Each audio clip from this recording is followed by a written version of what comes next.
This conference will now be recorded.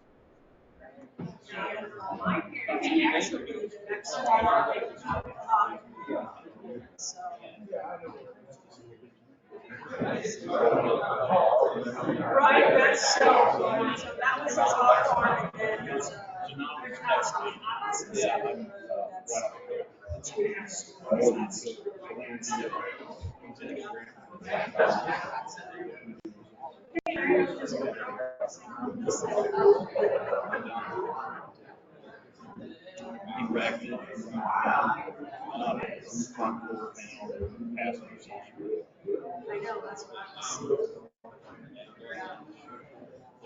As soon as the father leaves, of course, my husband and son will work outside. So.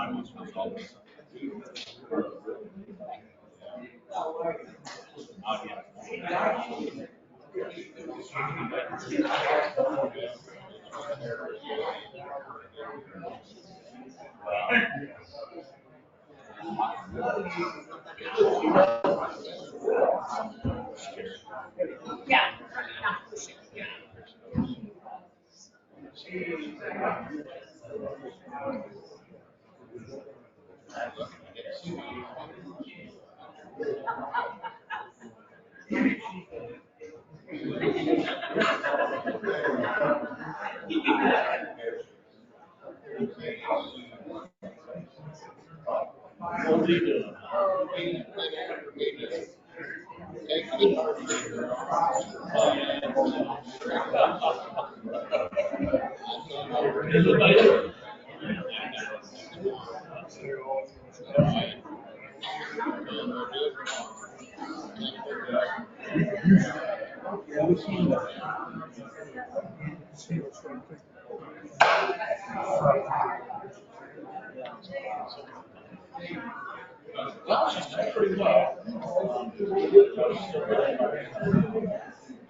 That's really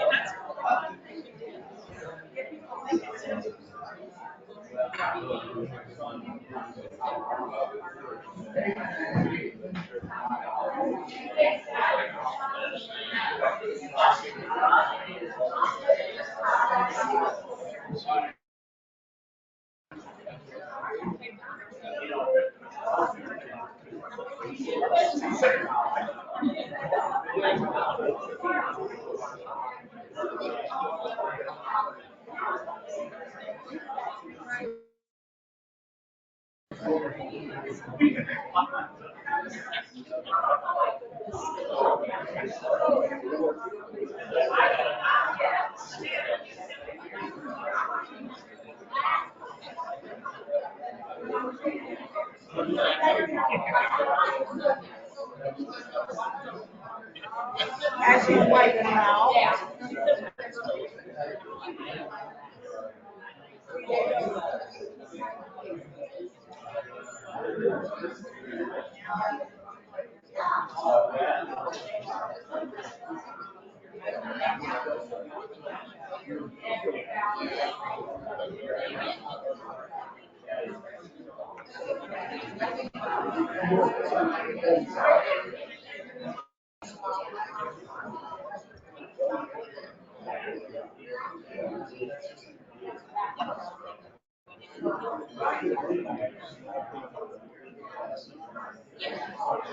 The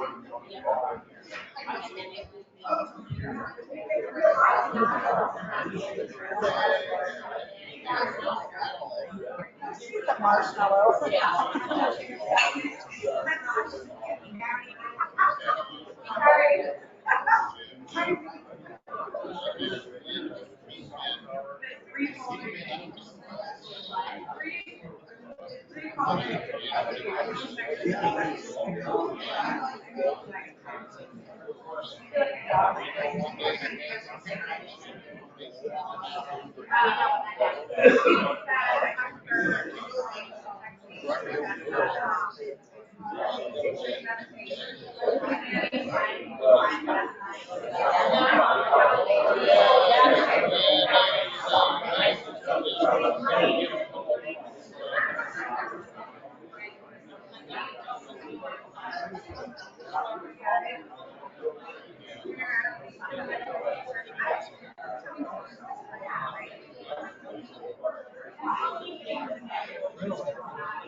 Nice.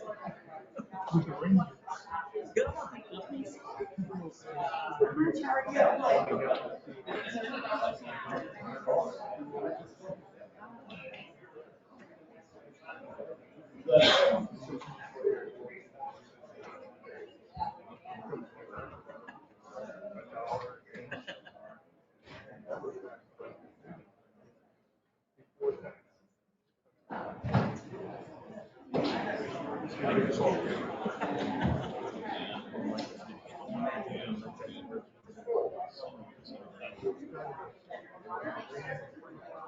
yeah.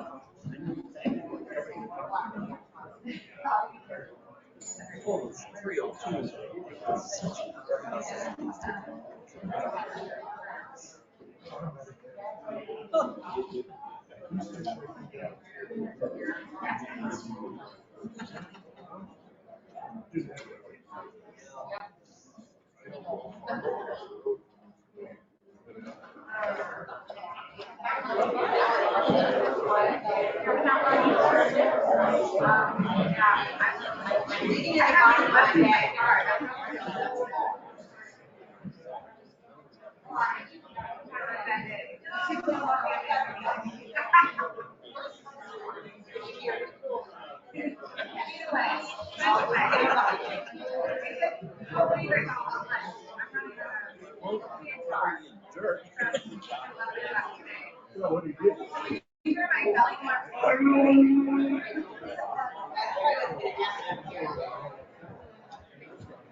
Okay, we are a few minutes past 5:30.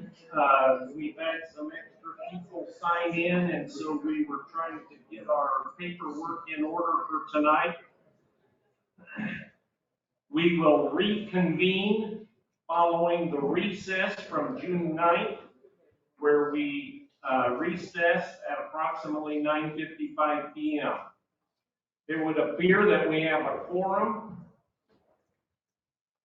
Clifton, Vaughn, McClanahan, and Webb are present. Before we get started, I'd like to go over the remaining outline of the public portion of the hearing. We will begin this evening by listing to all the remaining public comments. We will pick up where we left off from last week. Those signed in previously to speak, those that were called previously and did not speak, and anyone that is signing in prior to the hearing this evening.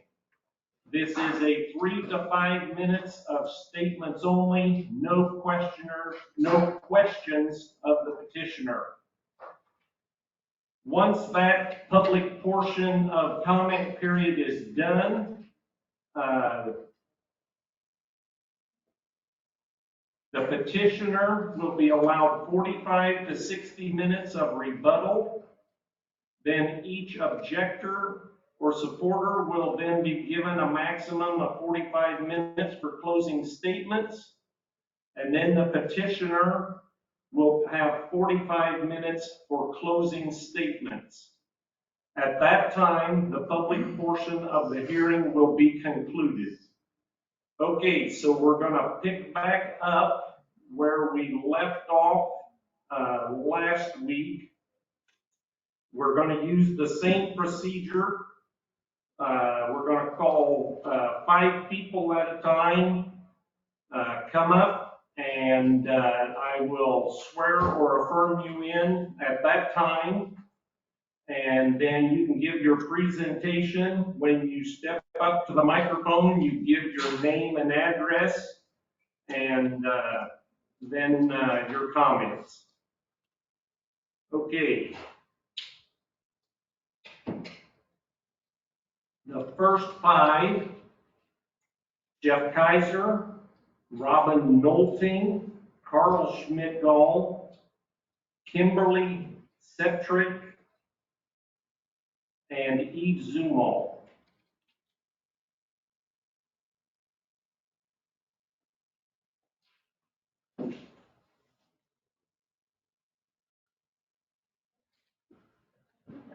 Okay, Jeff.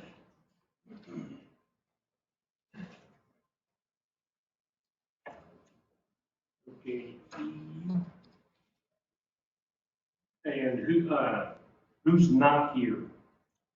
Are you Robin or Kimberly? I'm Robin. Okay. Okay, this is for all of you. Do you hereby swear or affirm to tell the truth, the whole truth, and nothing but the true self you got? Okay, Jeff Kaiser, name and address, and then your comments. Jeff Kaiser, 13871 Kaiser Road, Mackinac, Illinois, 61755. Isn't it ironic that Invenergy's first slide was a beautiful landscape with wind turbines placed throughout? Did anyone see the farmsteads or the homes in the picture? And just where does that wind energy go, and who benefits from it? Good evening. Once again, my name is Jeff Kaiser. I'm a fifth-generation farmer residing right here in Tazewell County. Fifth generation, what does that mean? It means over 120 years of hard work and good decision-making to remain a sustainable farmer. It is a stark contrast from Invenergy's, who has only been in business 20 years. They show up in our agriculture community and turned it upside down in less than a year, pitting neighbors and family members against each other by offering substantial payments that come with a 50-year contract. They haven't even been in business long enough to put the word decommissioning into action. To find out what the true costs are. Ultimately, I feel you have a right to do with your land as you please until it could financially impact your neighbors. How will wind turbines financially impact me? First, they will reduce the value of my home. Would you be willing to purchase a home surrounded by wind turbines? Is the county going to reduce my taxes due to the devaluation of my home? That seems highly unlikely. Secondly, wind turbines could reduce my yields as they may affect aerial application of fungicides and pesticides. I won't be a high priority to aerial applicators when the wind turbines are present in nearby fields. Additionally, the turbines cause airplanes to carry much lighter loads for maneuverability purposes, resulting in less efficiency and increased costs per acre to farmers. Some pilots completely refuse to fly near turbines, leaving farmers with no option, just like they did Jacob Zumwalt from Jacob Zumwalt's field in Mason County, who spoke previously. Timely applications are imperative to growing healthy plants that give me the opportunity for increased yields, resulting in more grain to market. Ultimately, with the added presence of wind turbines, I now have lost money on both my home and my livelihood. Through the involvement in agricultural organizations, I have learned that we farmers are producing the cheapest, safest food in America, backed by science. Let's not jeopardize that by dotting our countryside with towers reaching over 600 feet in height. I ask each and every one of you to consider the proposed text amendment to protect our families, and neighbors for the health, safety, and financial well-being of the American farmer. A farmer's machine shed is never big enough, and my fear is neither are the wind turbines. And when that energy goes to the grid, it isn't even benefiting our local community. However, I can guarantee you that your neighbors are benefiting from American farmers who are proud stewards of the land they love and who work tirelessly to put food on your family's table. Once again, please consider the proposed text amendment. Thank you. Okay. Zoning, questions for Jeff?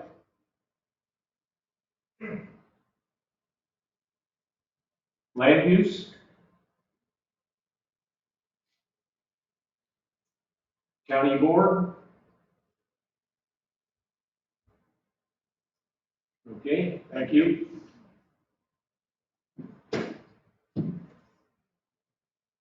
Robin's not here. Oh.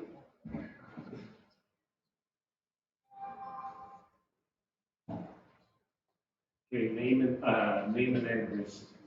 Yes, my name is Robin Nolting, Nolting. I'm a resident here in Pekin in Tazewell County, 1405 Hamilton Street, Pekin, Illinois, 61554. And I've been in Illinois for 30 years now. And I'm originally from Iowa, so I do understand the farmers and the things that you go through.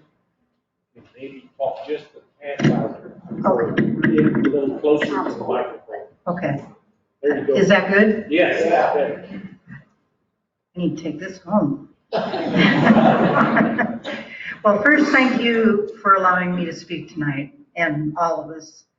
I believe that the wind farms are a positive for this environmentally sensitive area, for our health, for more union jobs, and also the revenue that will be brought to our local area. Since 2013, I have been advocating and volunteering to make our local environmental area, the Pekin, Tazewell County, and Peoria County, Central Illinois area, a healthier, safer place to live. Since my child developed severe chronic respiratory disease and spent many weeks each year in the OSF Children's Hospital, since I've seen too many of my Girl Scouts over the years carry inhalers, since I substituted at our schools and saw approximately 90% of the kids with inhalers in their hands. This is not the norm. Most of you guys are up or down around my age, and we didn't have kids, all the children, carrying inhalers. It just wasn't something we seen. This is not the norm, and this is not right.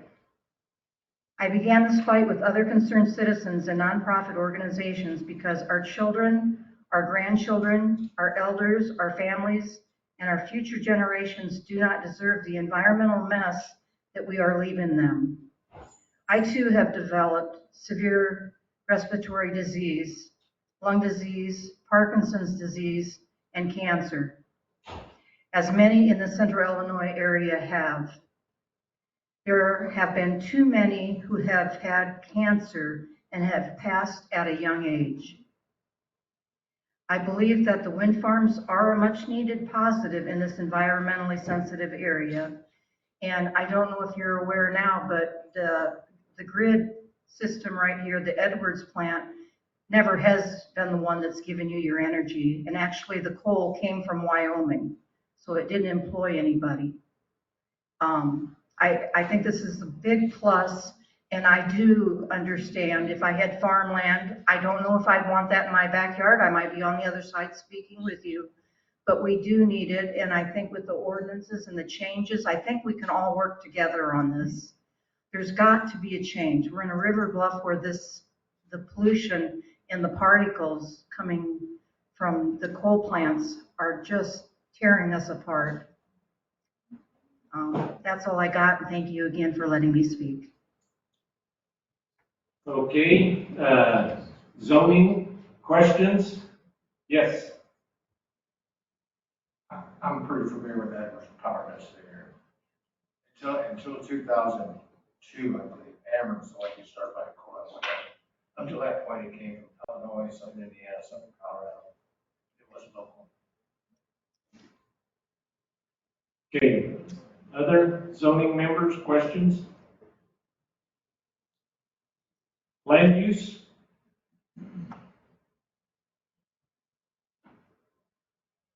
County board? Yes. Quick question, do you live in Tazewell County? I do. I live right here in Pekin. I'm sorry, I just missed it. No, that's okay. Other questions? Okay, thank you. You're excused. Okay, Carl? Hello, my name is Carl Schwindel. I live at 11881 Boston School Road, Mackinac, Illinois. I am a fourth generation farmer in Mackinac and Little Mackinac Township area. I've been farming with my grandfather and dad for as long as I can remember. I want to continue their legacy and be a good steward of the land for generations that follow me. My grandfather and father both, at one point in their lives, built their own homes, and that is a goal of mine some days, to build my family a home on our property. I am 21 and not yet ready to make the decision where that may be one day. With the current ordinance, if wind turbines are placed on neighboring farms, I may be limited where I could build to avoid all the negatives associated with wind turbines. On my own property, I do not feel I should have to worry about flicker, those annoying flashing red lights, and the noise that so many have complained about. I believe the proposed amendments will help protect us as a younger generations wanting to continue what our great-grandfathers, grandfathers, and fathers have worked hard to pass on to us. And that's all I have. Okay, land use, or I'm sorry, zoning questions? Land use?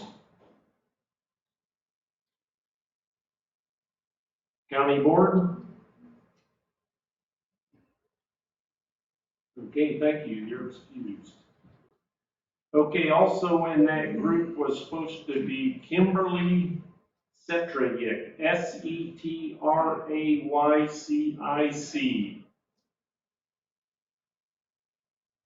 Not here. And Eve Zumo. Okay, the next group of 5. Julie Hanning, Brad Hanning, Mary Zumo, Joe Woodrow, and Craig Kilby.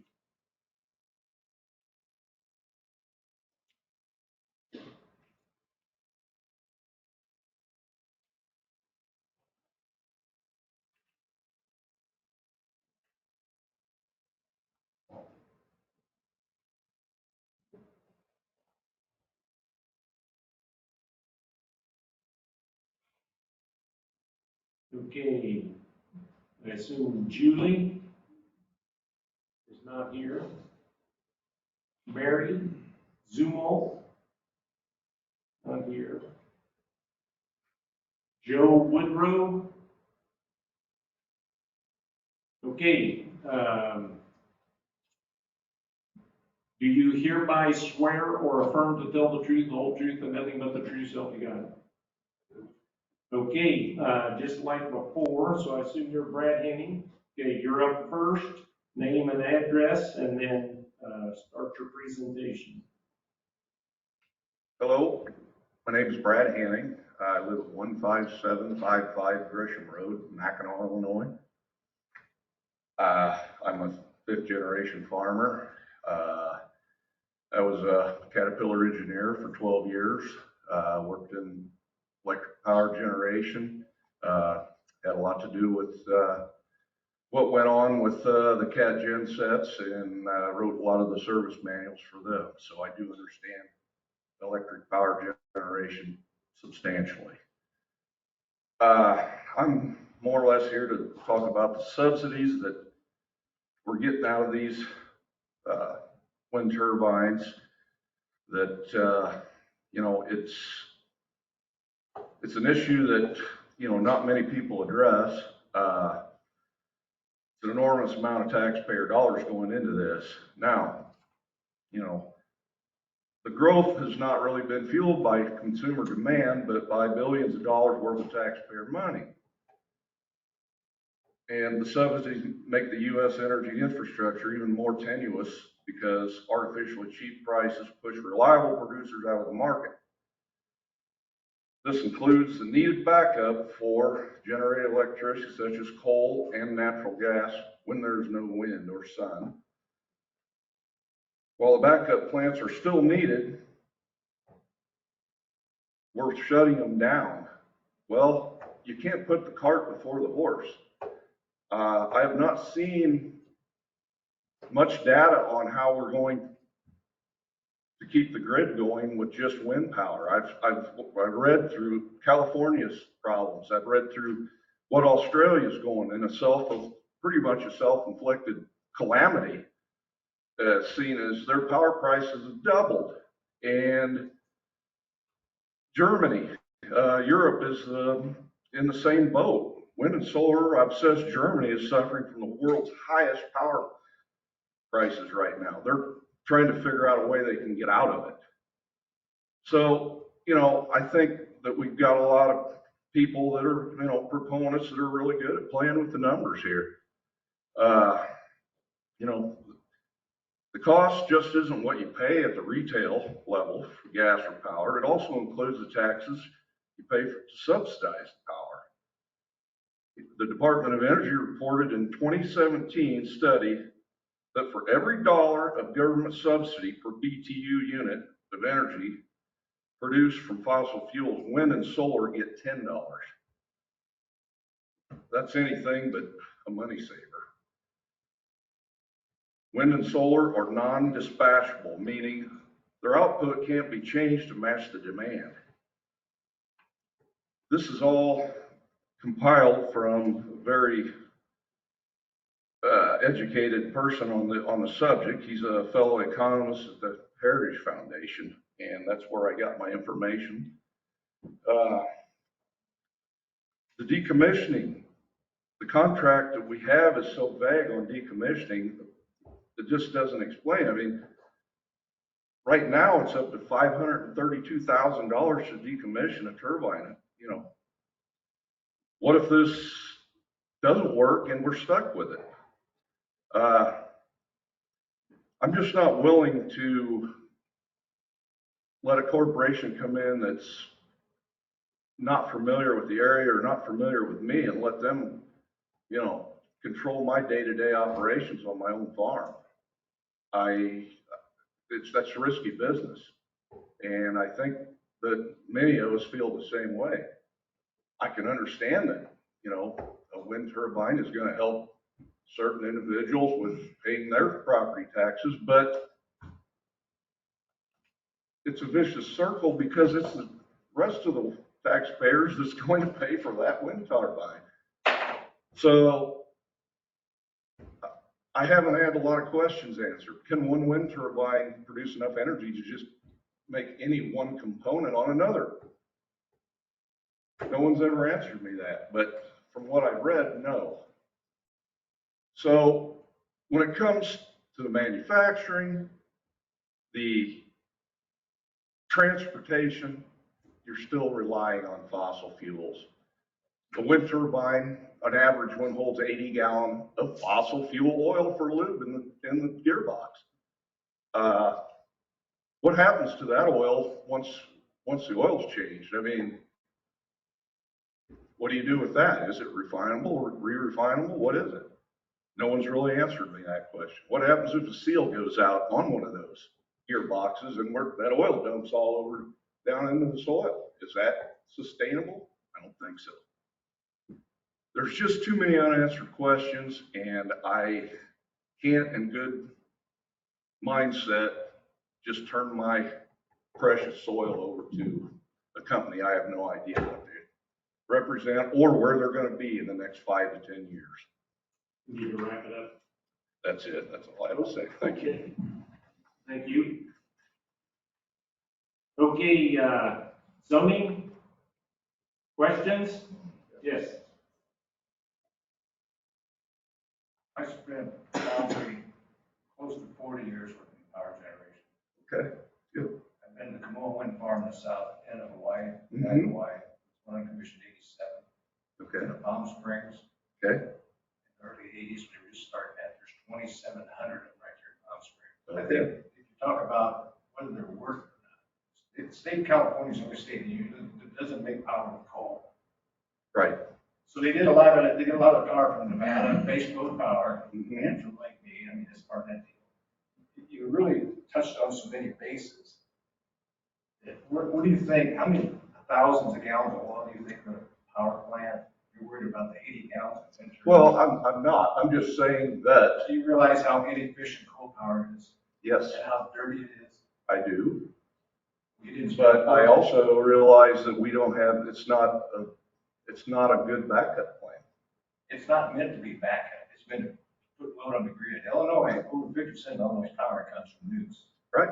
About 20, we're not about 20% probably coal. Mhm. You're right, there does need to be a base load, there needs to be a There push has on to the be, lines. right. Right. And the last thing you brought up was somewhat, I guess, for a fifth generation wind farmer. If you're talking about subsidizing wind farms, you have crop insurance. I do not carry federal crop insurance. And if you want to ask me about what I think about subsidization of ethanol, biodiesel, I don't use it because I don't believe in it. But 40% of your corn goes to ethanol production. About 10 years from now, and all these cars are electric, what are you gonna do with that 40% corn? You can't keep going from corn to beet to corn to beet because there's no market for corn. Well, I guess there's a long-range future to everything, and I think wind fits in the long-range future. I can believe that if they answer my questions of how we're going to back up with what, I mean, well, how's a steel mill going to run? I just tell you that 50% of Illinois is new. That's fine. I understand. Okay. Okay, zoning, other questions? Land use?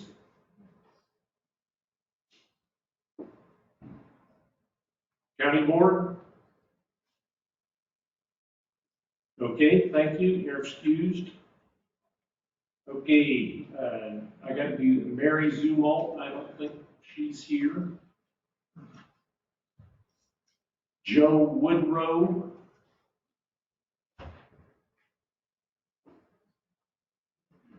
Okay, Greg? Okay. Greg Kilby, address is 905 Brighton Avenue, Mackinac, Illinois. Okay. I'm representing certainly myself as well as a member of the United Citizens and also my father. I'm a fifth generation farmer, grew up in Tazewell County here, of course, and around the Mackinac area. And my father is fourth generation, 92 years old, a wise gentleman, both Farm Bureau members in this county.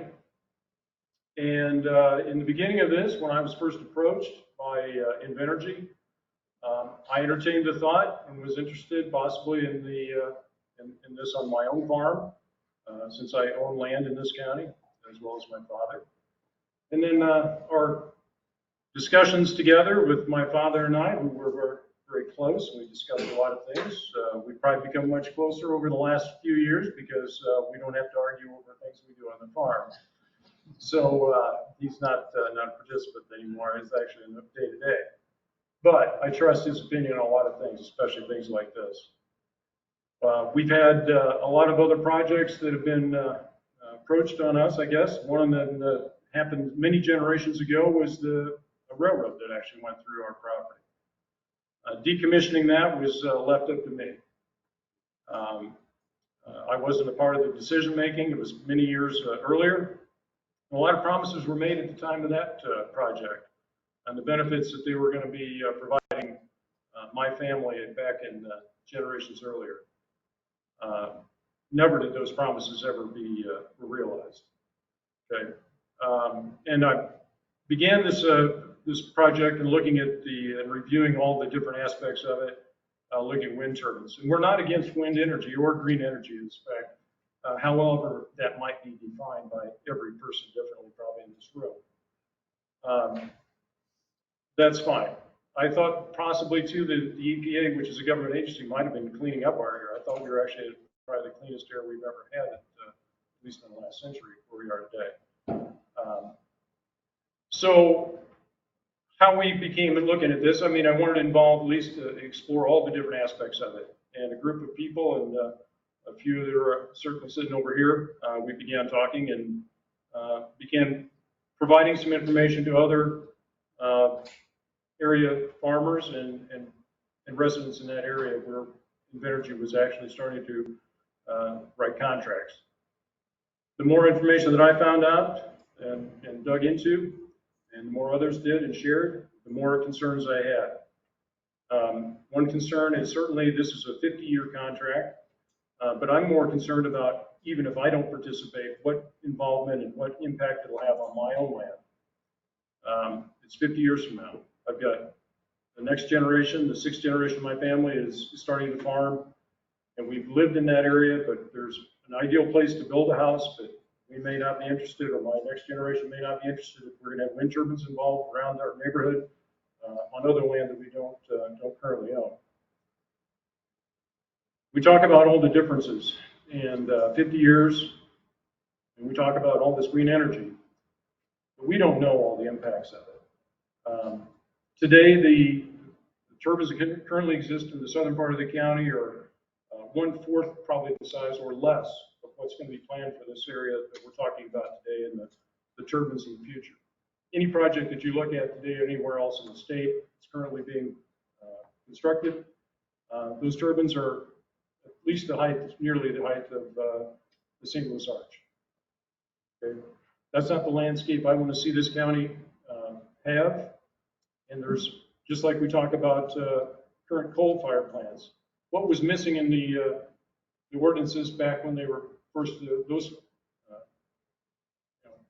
those power plants were constructed? Why was there something allowed to happen then? Well, we're just trying to be cautious, and we're going to try and provide some controls and some limitations that we think are still livable for all the parties involved.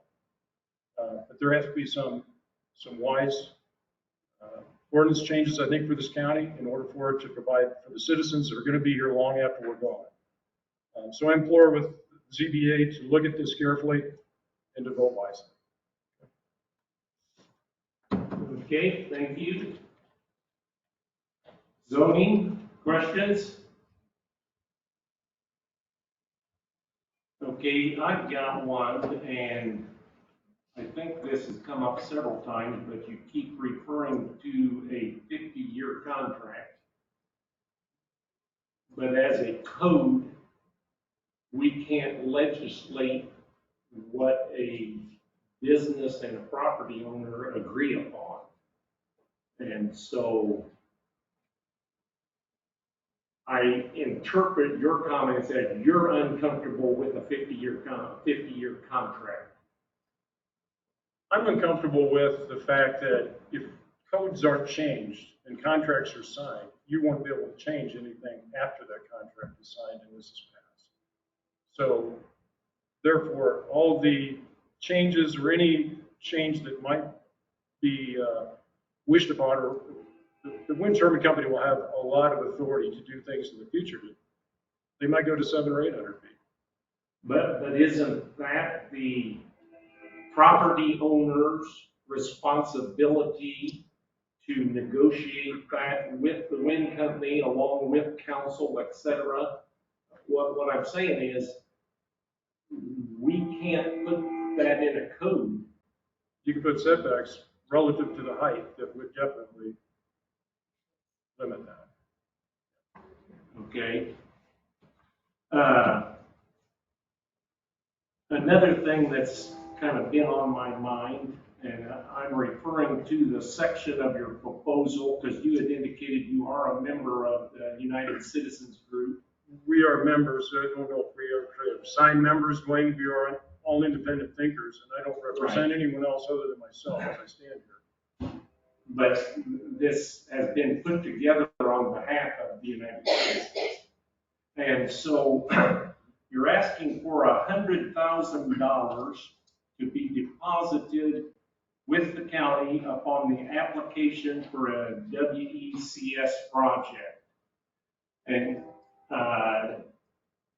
this money used to cover the county's cost incurred during the special use application review process and public hearings, including but not limited to cost of experts and attorneys retained by the county and the cost of any appeals or judicial review. Dwayne, I didn't present any of that information, and so I don't have any information here to support the questions you have, which I didn't Well, bring up. the county doesn't hire experts to testify on either side of an issue, whether it's this issue or any other issue. Okay. And so It's just, I don't understand what that meant, and if you can't answer that, I understand that. I'm not here prepared to answer that question. Okay, We can't wait. land use?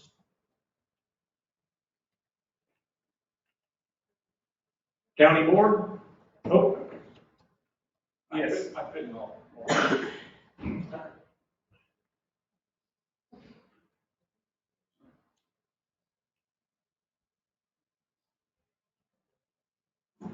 I didn't have a question until some of the engagement with other people, and now I do have a question. But it's not for you. I think it's for our legal counsel, or maybe for Jackie. I know it's for legal counsel, or maybe and Jackie. So the question is, when you guys started talking about agreements or legal contracts between wind farms and farmers or landowners,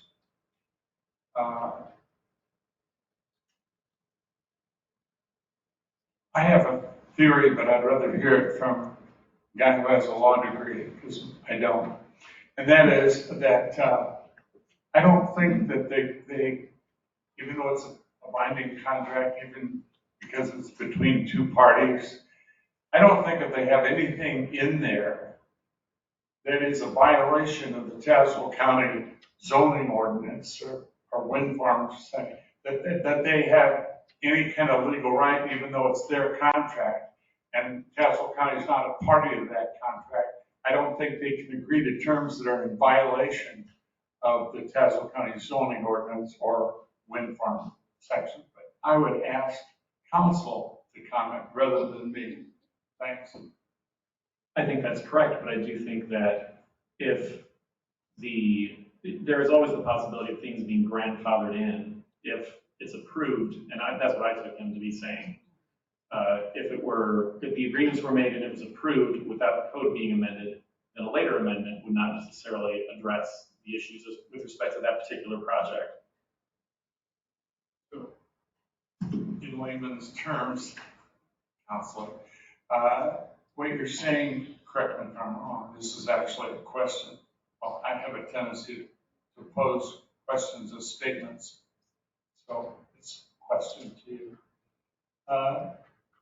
They can't do it unless the relevant part of the Tazewell County wind farm ordinance was after the agreement. In other words, if they had if our ordinance was changed afterwards, then they're grandfathered. They don't have to meet that. Is that what I hear you saying?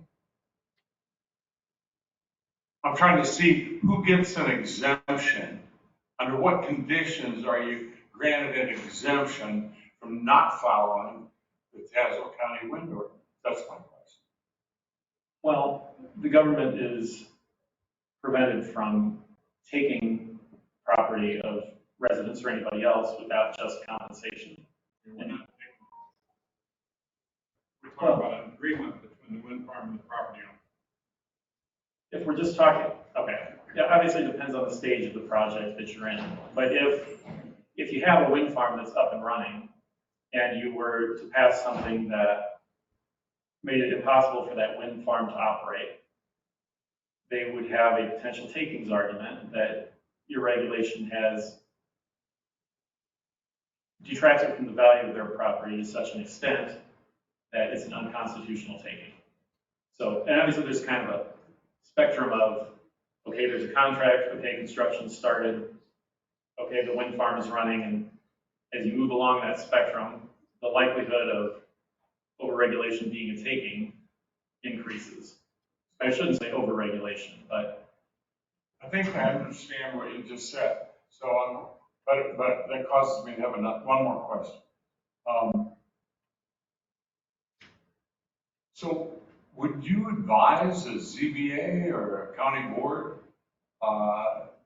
to not make dramatic language changes when they're updating an ordinance regarding the solar or wind farm? Because that would increase the likelihood of the grandfathering clause? In other words, if we had a new ordinance that was very similar, then there probably wouldn't be a lot of grandfathering because we haven't really, you don't have that ex post facto issue. But if you do make a lot of changes, then that would, even though a board member would vote because they think it's necessary and important to, as one person said, I think the attorney Phil, protect, the land and the citizens of Tazewell County. You actually create a situation where you create a little bit bigger loophole for people who already had a wind farm to not have to follow the new regulations. Did I understand that correct? I hope this is responsive to your question. I would advise the board, as always, to consider all of the evidence that was presented at the hearing, including evidence as to the magnitude of the problem when they're deciding on the magnitude of the solution. So they should consider all of that, as well as the likelihood of a takings issue and fairness for property owners, developers, and the general public. Thank you. Thank you. Okay. Yes.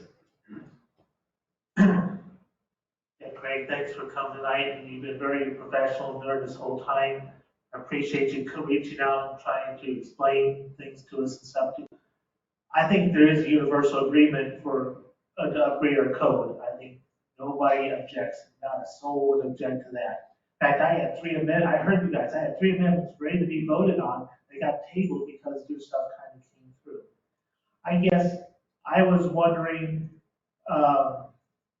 were you aware that it was offered to your group to go to land use to bring this forward and to work out and to bring a unified motion to ZBA through land use and to work and to bring all your issues through this? I think we would say it was very unclear on how we were to approach things. We reached out to a board member, or a local board member, which would have been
I guess I'm trying to understand, are you presenting something that you think will be good for wind energy or something that would not have wind? Because all the signs say no turbines.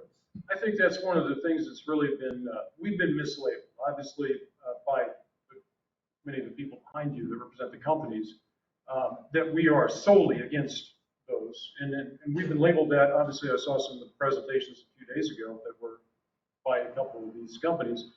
that we were against green energy or the development of projects here in the county. Now, I don't want them on my farm, and the signs were made simply because there's only so much writing and so much size and cost involved. And so we placed them on fields, farms, and places where we knew people did not want them.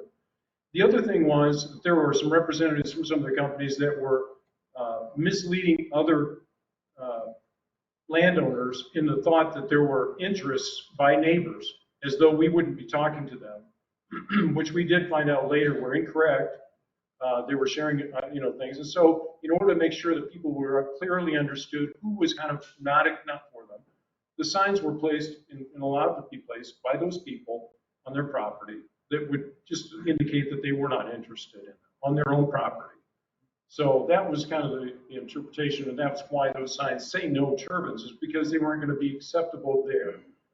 Not that we're against wind energy. And it's interesting too right now, Greg, as I look at it, we've got a large number of the acres that have been signed up, which we, of course, look at the contracts that have at least been shared publicly. And the vast majority of those are from acres that are from absentee landowners. People that don't live next to them and won't be living next to them, at least in their mind. They won't be at least occur. So yeah, I mean, it's okay, thank you for that explanation. Again, I think we're in universal agreement on turbine. Okay? Well, I thought I was done with my questions, but because of more discussion, it creates more questions for me. I'll to keep you up here. It seems like forever. First of all, I agree with Mr. Sin. I wasn't going to say how I feel, but I agree with Mr. Sin. I have to be honest, when I first read what was happening, which Greg is exactly right, it's not the typical template for the way we do things. It's sort of switched. And I've been involved with this old template since 1978. So I was a little bit miffed because I'm used to a zoning office, which is always works with folks who are either petitioners or objectors to try to answer all their questions and get them comfortable and use our process.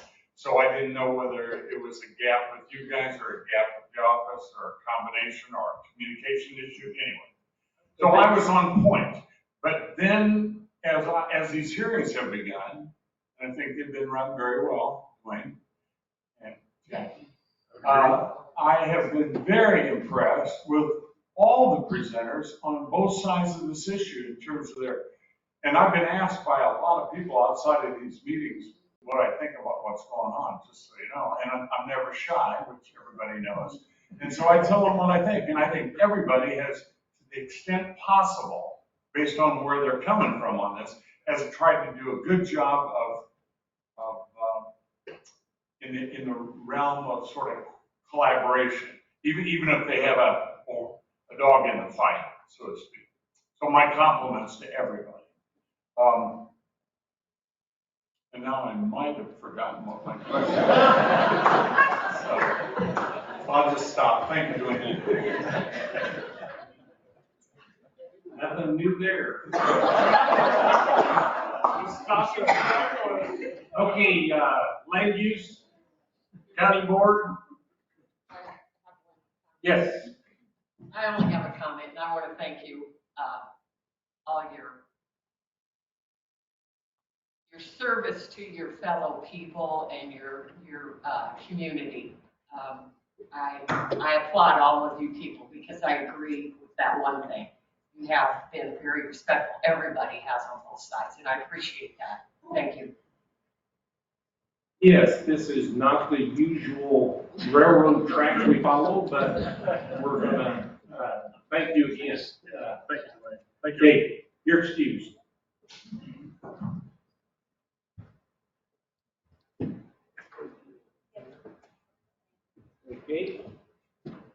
Okay, next 5 are Billy Brandenburg, Eugene Glick, Lisa Glick, Kareem Malone, and Chelsea Kaiser.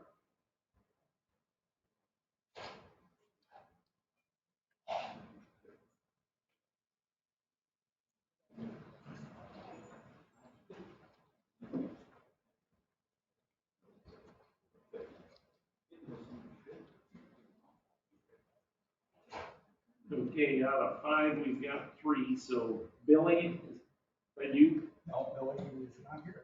Okay, I'm gonna call again, Billy Brandenburg. Okay. Eugene Glick. That's you? Yes. Okay. Lisa Glick. Corrine Malone. Okay. Chelsea Kaiser. Okay. Do you hereby swear or affirm to tell the truth, the whole truth, and nothing but the true self you got? Okay, Eugene.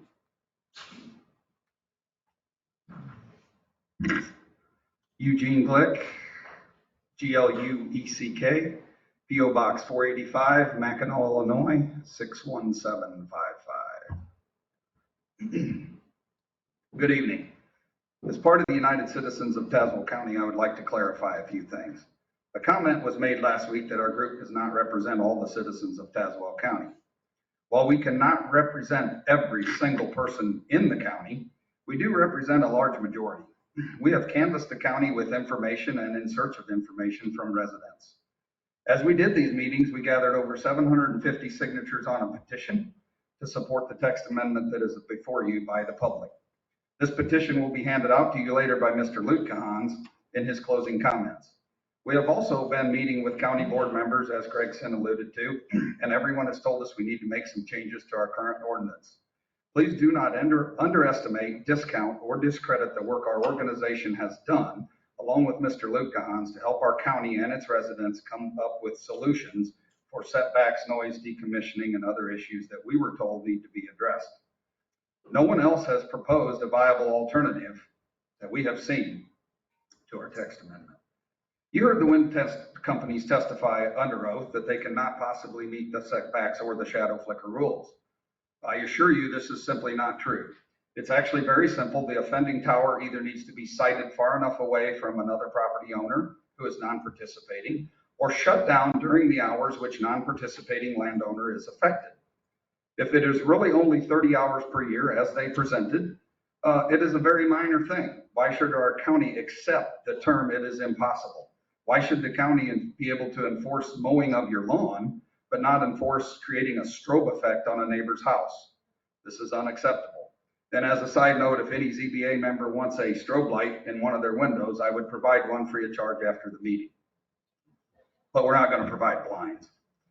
Dr. Roberts testified that literature shows that wind turbines are an annoyance factor, and they do cause adverse health effects and can cause lack of sleep, unless properly sited. Those were his words. Those 3 words basically summarize this entire hearing. Properly, unless properly cited. Our text amendment will help to resolve these issues. We feel if the wind energy companies really want to be good neighbors, as they have claimed repeatedly, that they would help to support our text amendment. Mr. Cornwell, when he testified the other day with his 20 years of ZBA experience, in his sworn testimony, he said that at the best, when he said, quote, "make sure you accommodate the majority of the citizens," unquote, when you make these decisions. Even though he appeared to oppose this text amendment, his own words said that he is actually for it, because this is exactly how it is written. It is written to support all the people in the county, not just a few landowners that are going to get money to sign up. So we ask, where does the ZBA stand? Where does the county board stand? Do they stand with all 130,000 members of the county, or the few that collect a check? Remember, ordinances set standards for many years to come, as Mr. Lutkehans alluded to the other day. This includes good companies and bad companies, and this also includes decommissioning of the towers, since everything mechanical reaches the end of its useful life eventually. You heard that the wind energy company said our decommissioning plan is lengthy and confusing. I had some other statements in here that my wife made me take out, but I will shorten it up for you. If you put it up, you must take it down. That was the gist of that decommissioning that we have presented. It costs a lot of money to take down worn out or obsolete turbines. We don't know how much this is going to cost in the next 15 or 20 years. We can all guess, we can all make assumptions. I don't think anybody knew what kind of inflation we were going to have the last year, let alone the next 15 or 20. Remember, if the wind energy companies change interests, leave town, go bankrupt, leave the county. Our local taxpayers are still here, and we will still continue to pay the bills, and we will still continue to keep the county running. So we will be responsible. We can have dreams of grandeur, great plans of prosperity. The money that they say is coming in at the point in time which decommissioning comes will be spent. The coffers will be dry. For those of you who do not remember, in 2014, Tazewell County paid $3.2 million to cover an abandoned landfill southeast of Pekin on Tower Line Road. This was simply due to poor use of judgment and lack of planning on county officials many, many years ago. Nobody that's involved today. Don't let it be said about you in the future that you did the same thing. That's what we ask. Our proposed text amendment is very strong when it comes to decommissioning. Mr. Crawford brought up a very good point last week. Why are county board members rapidly changing ordinances and text amendments all over the county and all over the country? Not the county, the country. Are they ignorant? Are they stupid? Are they too lazy to take the fees and spend the money? Do they have so much money they just don't want any more on these $100,000 fees as talked about earlier? I don't think so. They're doing their homework. They're listening. They're educating themselves, and they're taking care of all county residents, not just a few. So as a member of the ZBA or the county board, you have the right and the responsibility to see this done right. I will leave you with this quote by the greatest man to ever live on earth. Love thy neighbor as you love thyself. Thank you. Okay, zoning, questions?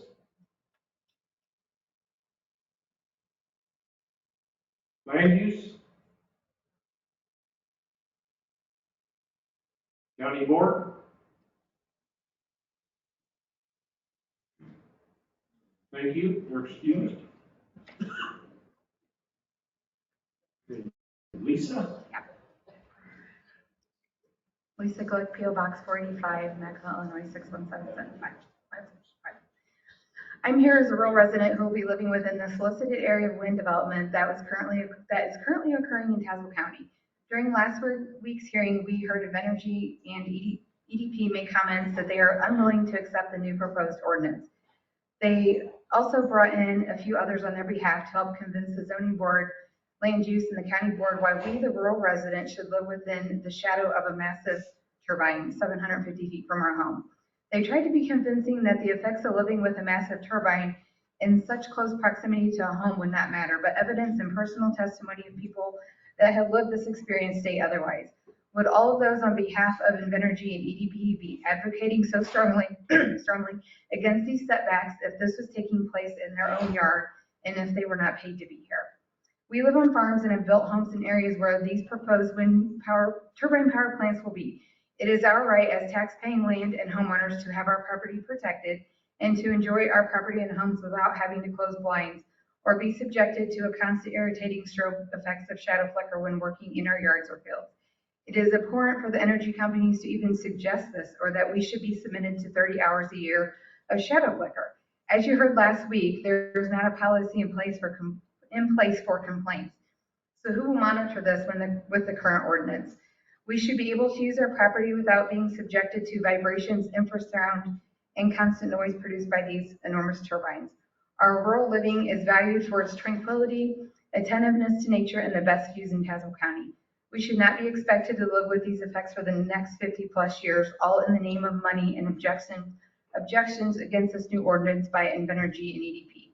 It is their right to develop wind energy with agreeable landowners within certain parameters, but it is also our right to have our property, homes, wildlife, livestock, environment, and health and safety protected. I would like to say to the zoning board, land use, and county board, please do your due diligence in researching studies and articles of the effects of these large wind turbines and why this new proposed ordinance is needed to protect our citizens of Tazewell County. I will leave you with this, 1 Corinthians 10, verse 24. Let no one seek his own good, but the good of his neighbor. Okay, thank you. Zoning, questions?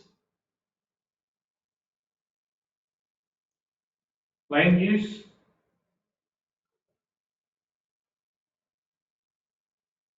County board? Okay, thank you. You're excused. Corinne? Corrine? Corey, technically, Corey is fine. Corey Malone, 207 Tulip Drive, Mackinac, Illinois. As a fifth-generation beef producer in Tazewell County, I am here because my daughter, the sixth generation of our family farm, will be 59 years old when the contracts from these wind companies expire. And unlike most of the wind representatives here tonight, she, along with our friends, family, and perhaps most pertinent to my comments tonight, our livestock, would have to live in close proximity to these proposed wind turbines.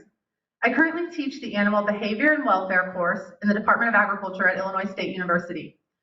A majority of this course focuses on consumers' increasing desire to know their meat was raised responsibly, demonstrated by their willingness to put their pocketbook where their mouth is and pay increased prices for locally grown animal products. This in turn has resulted in an increased awareness of animal welfare. While there are many different perspectives on the topic, I think the most frequently referenced are the 5 freedoms of animal welfare: freedom from hunger and thirst, freedom from discomfort, freedom from pain, injury, or disease, freedom to express normal behavior, freedom from fear and distress. Upon hearing of the constant exposure to some level of noise and shadow flickering, my attention was immediately drawn to how these factors would influence the state of welfare on Tazewell County's nearly 9,000 head of cattle and calves, or nearly 97,000 head of hogs and pigs. So I visited the literature and found numerous studies showing that intensified, long-lasting stress, including the stress from noise on animals, induces disorders in the daily rhythm of hormone secretion, physiological and morphological changes. These in turn are manifested mainly in changes in blood composition, changes in muscle tissue, and formation of meat defects.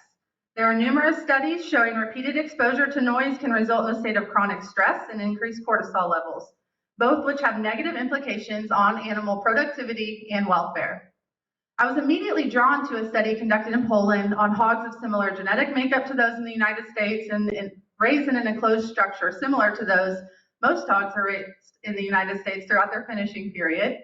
This study was conducted to assess the effect of rearing pigs at 3 different distances from a wind turbine: 50 meters, 500 meters, and 1,000 meters. Noise decibel levels measured fluctuated around the 46 decibel level, depending on the distance from the turbine. And results showed that rearing pigs in close proximity to the wind turbine resulted in decreased muscle pH. pH affects the color of pork. A low meat pH is often associated with low water holding capacity and pale meat color. Lower total heme pigments and heme iron, this is more commonly known as myoglobin, which is responsible for storing oxygen in muscle cells, as well as reduced content of linolenic fatty acid in the loin muscle. Linolenic is an essential omega-3 fatty acid that has important health benefits in animal nutrition. The truth is that there hasn't been a ton of research on livestock welfare around turbines, and for me as a beef producer, the unknown is scary and warrants further research to be conducted in the food-producing animal sector, especially when you consider that some wildlife studies have shown a 264% increase in cortisol levels due to noise, depending on distance of the habitat from the turbine. This is a level so high that it has detrimental effects to the immune system of the animal, resulting in an increased risk of infection and disease.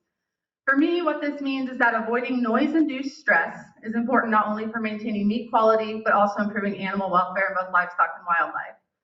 All in all, what I know is that Tazewell County beef producers work hard every day to ensure their livestock handling equipment, animal genetics, health and nutrition practices, and training are cutting edge, resulting in the highest level of animal welfare, a topic that is at the forefront of consumers' purchasing decisions.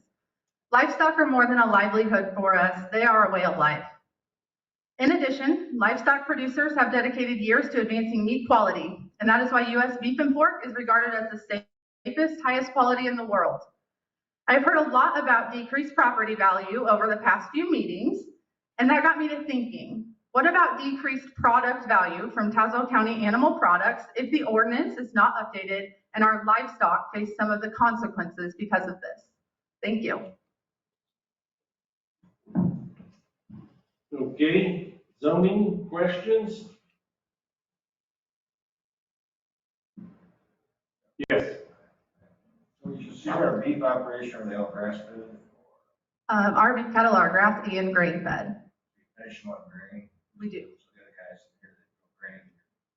That was another question I had earlier. 40% of corn goes to ethanol.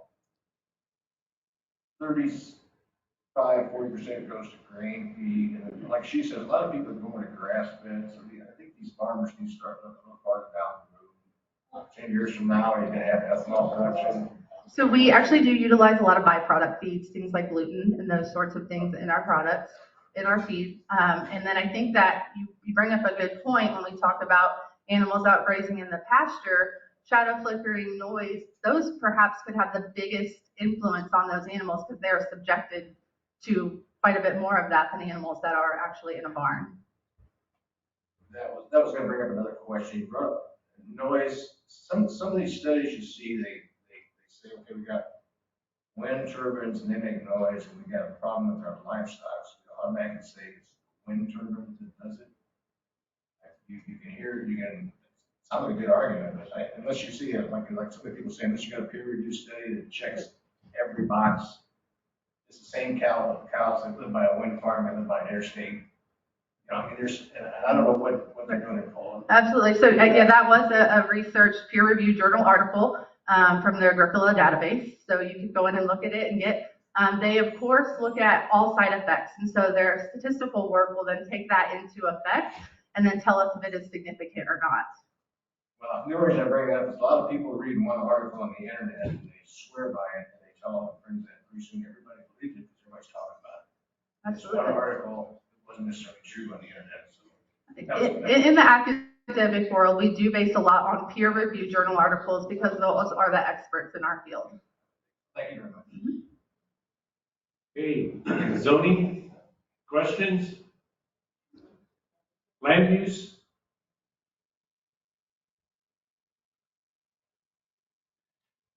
County board? Okay, thank you, you're excused. And also in that group was Chelsea Kaiser. Okay, next 5. Okay, I'm going to stop at 4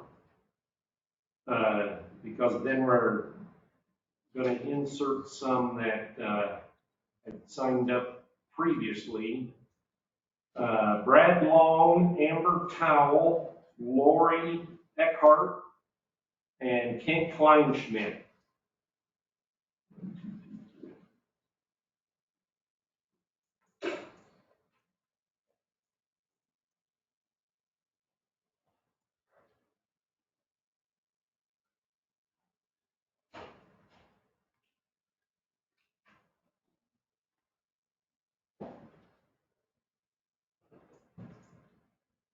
Okay.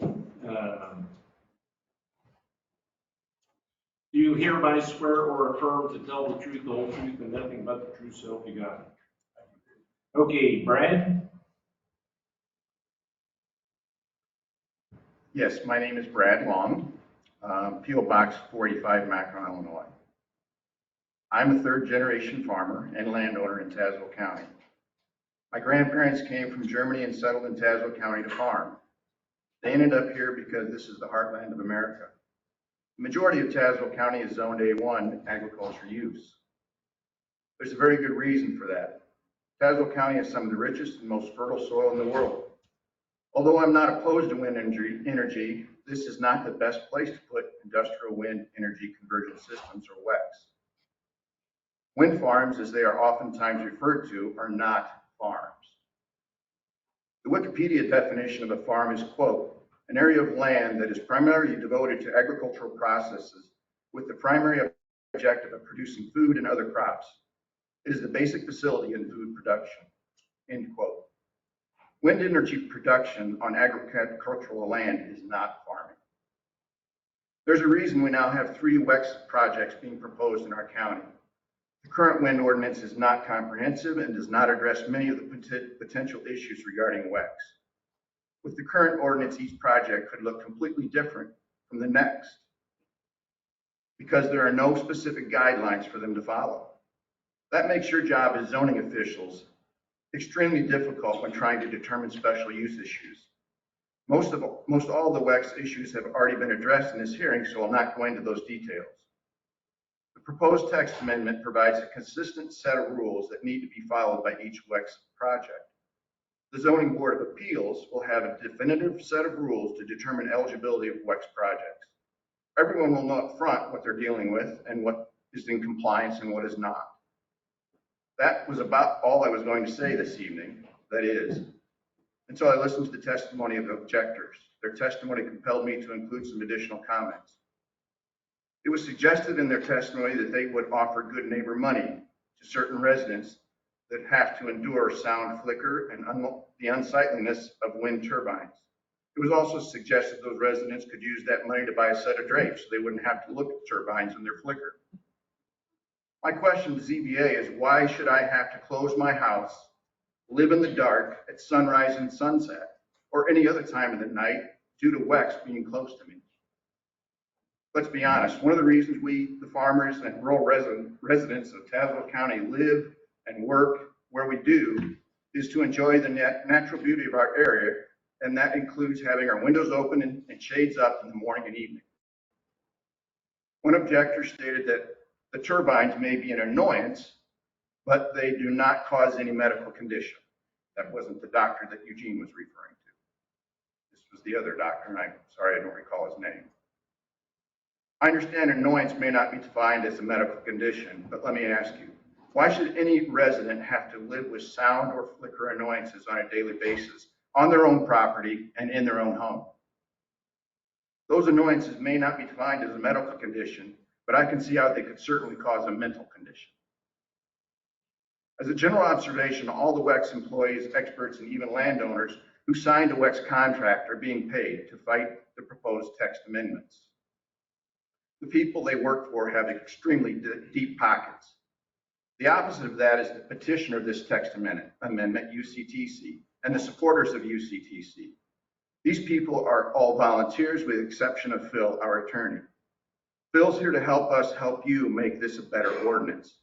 I could be getting paid if I signed a WEX contract, and as a matter of fact, all the UCT members and many of the supporters could be getting paid if they signed a WEX contract.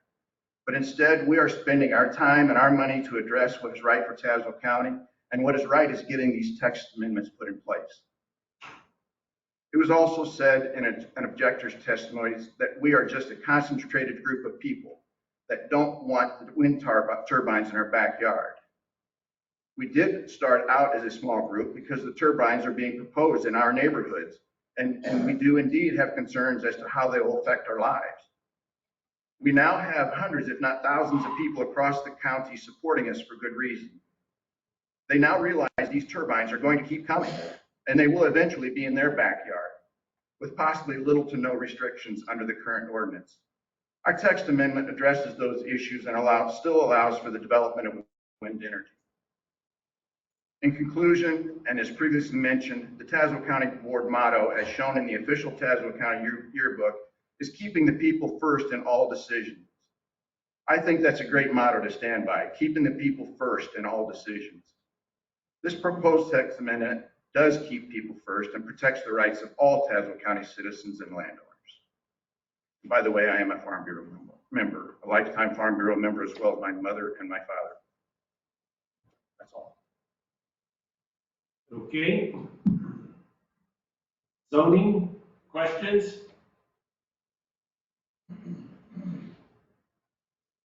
Land use?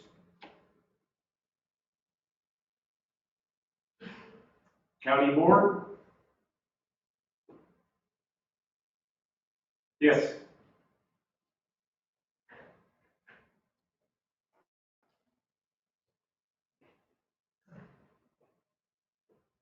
Brad, I heard what you said about keeping the farming integrity and stuff like that. I go back, I'm torn here. I go back to what, John Baker talked at the last meeting. I heard on my phone when I was listening to the meeting about shutting down coal plants and stuff like that. They're just doing it. I don't know. We can't stop it for some reason. I guess, I don't know what's going to happen there. I am terribly against solar panels because of the same reason you're saying that DeKalb County's got 5,000 acres under solar panels. Another county's got 7,000 acres under solar panels. Trying to come up with energy for power and stuff. I'm struggling with, is there a place where we can have this provide, because to me, I think wind energy can still maintain agriculture because it takes little out and stuff like that. So I'm struggling with where are we gonna come up with our alternative energy or something like that.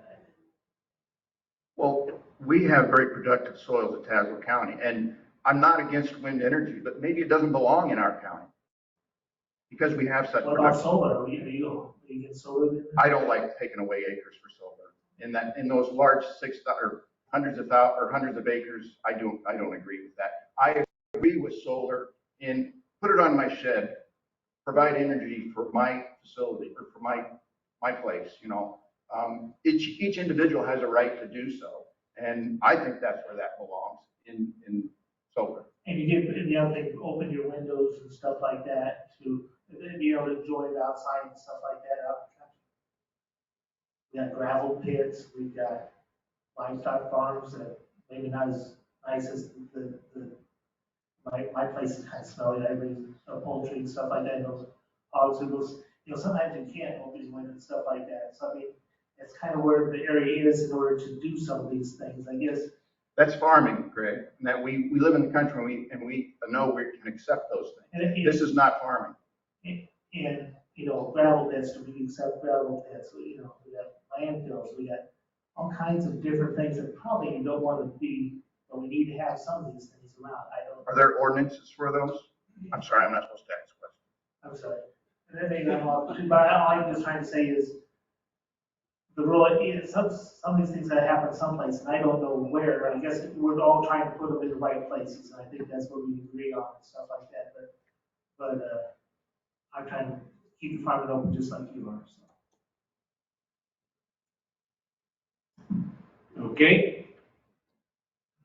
Other questions?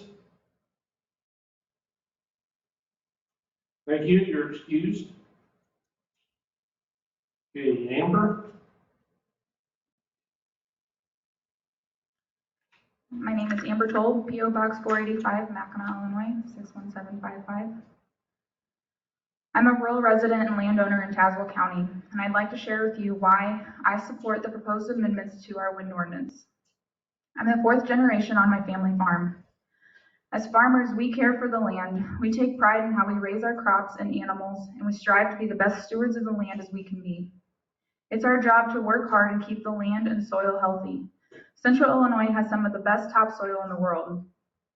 The building of these wind turbines will not only impact the pad where it's built, but will have an impact on every inch of soil that is crossed, miles and miles of transmission lines, and the cranes will also be driven across the land. This compaction will have damaging effects on the soil far longer than any tower will be around. I feel that our soil is a great asset of Tazewell County. Our soil is not renewable and cannot simply be replaced for the next generation of farmers. I feel that the soil productivity index under a project of this scale is very important to take into consideration.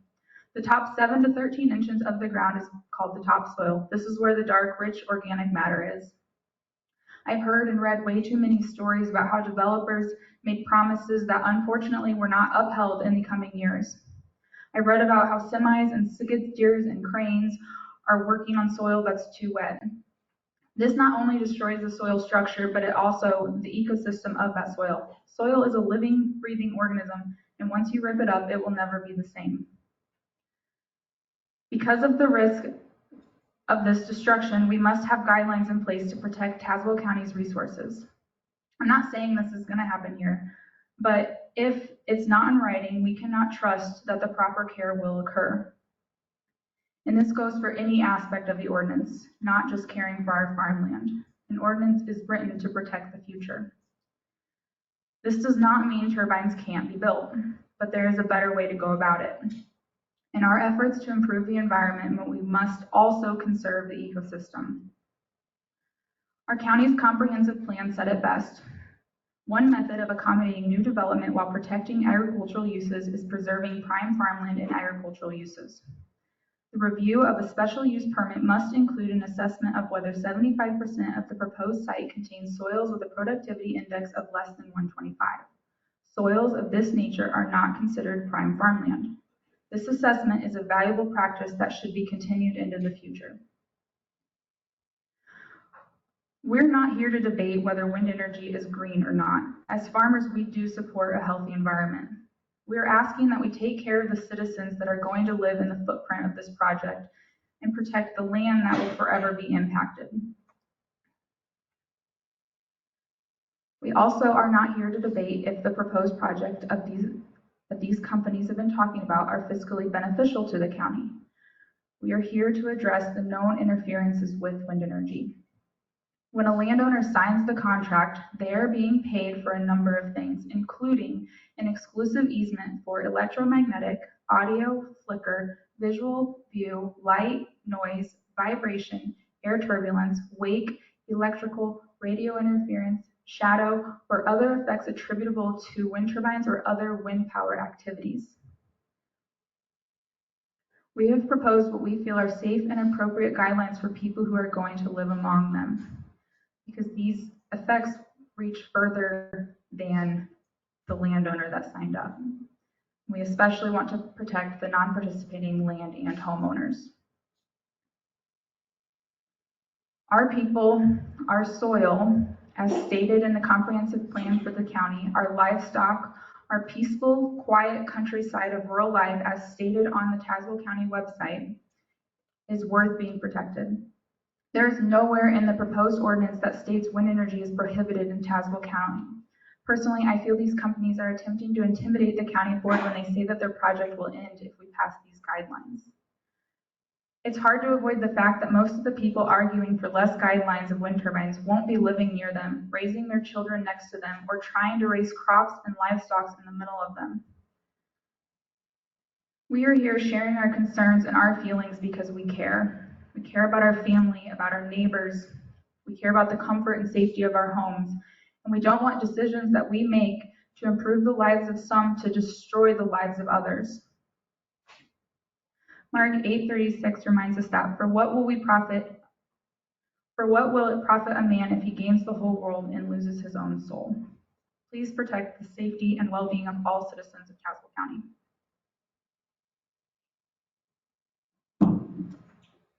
Okay, zoning questions? Land use? County board? Okay, thank you. You're excused. Okay, Lori Eckhart, ECKHARDT.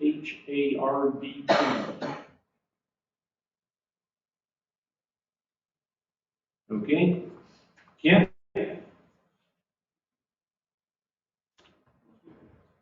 Kent Kleinschmidt, 2765 1025th Avenue, Emden, Illinois. I guess my grandfather was late to the party. I'm only third generation, so everybody else is 4 or 5 or 6. Good evening. My name is Kent Kleinschmidt, and I am president of the Tazewell County Farm Bureau.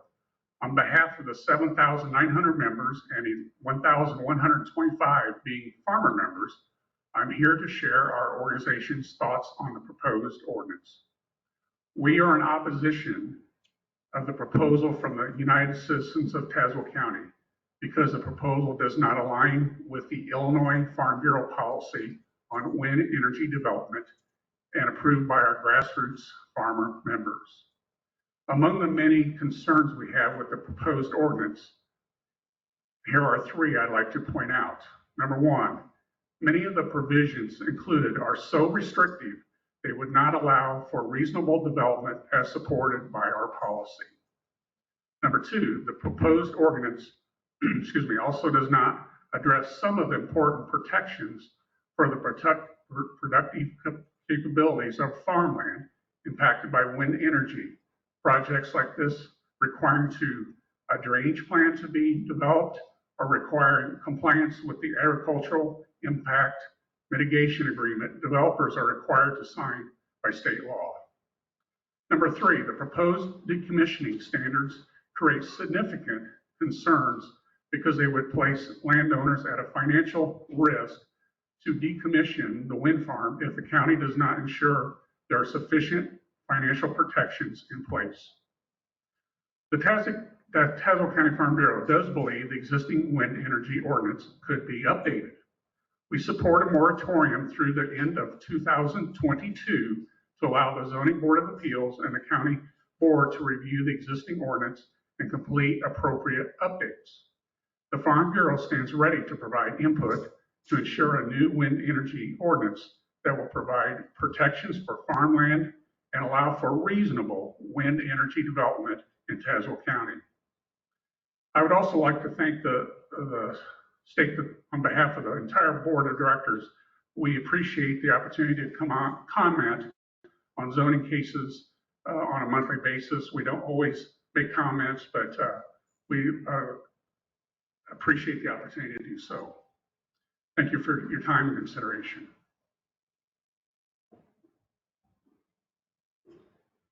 Okay, zoning questions?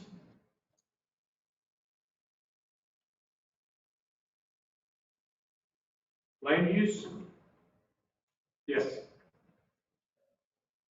Mr. Kleinschmidt, your organization, the membership is made up, how is it geographically, how's that made up? Is that, do you have districts or is it from each township within? We have townships in Tazewell County, and on the state level, every county is recognized, and we develop our policy at the annual meeting every year, so it comes from all over the state. So the proposal is in conflict with the state policy. So you have a director here in Tazewell County from each of the. Yes. It's spread throughout the county. Yes. And was the decision of the board, was it unanimous from? There's one dissenter that I know of. We did a voice vote, and I only heard one dissenter. And we had submitted before last week that we were neutral on the position because we had not met. So since then, we had a meeting Monday night and we talked about it. We had representation from the Illinois Farm Bureau, went through, they studied the proposal, the existing guidelines, and the land use. So, you know, the new proposal is just not jiving with Illinois Farm Bureau policy. Thank you. Okay, land use, other questions? County board?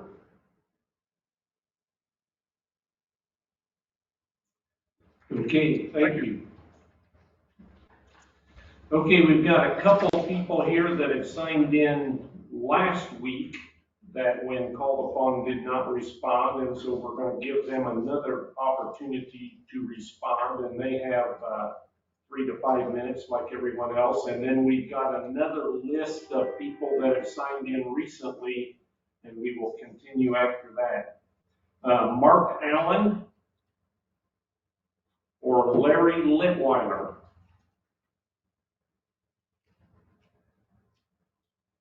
Mark Allen or Larry Litweiler.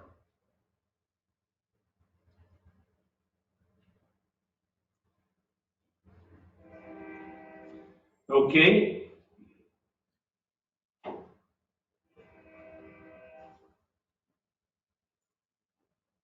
Continuing on, the next 5 is Dane Simpson, Tracy Fox, Barbara Aper, Ann Shreffields, and Andrew Ham.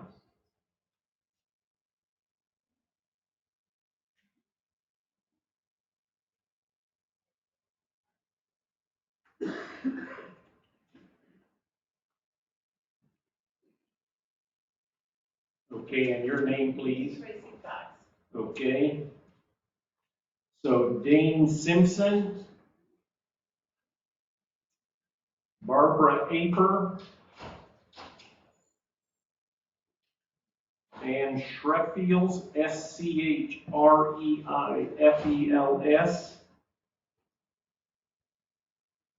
Andrew Ham.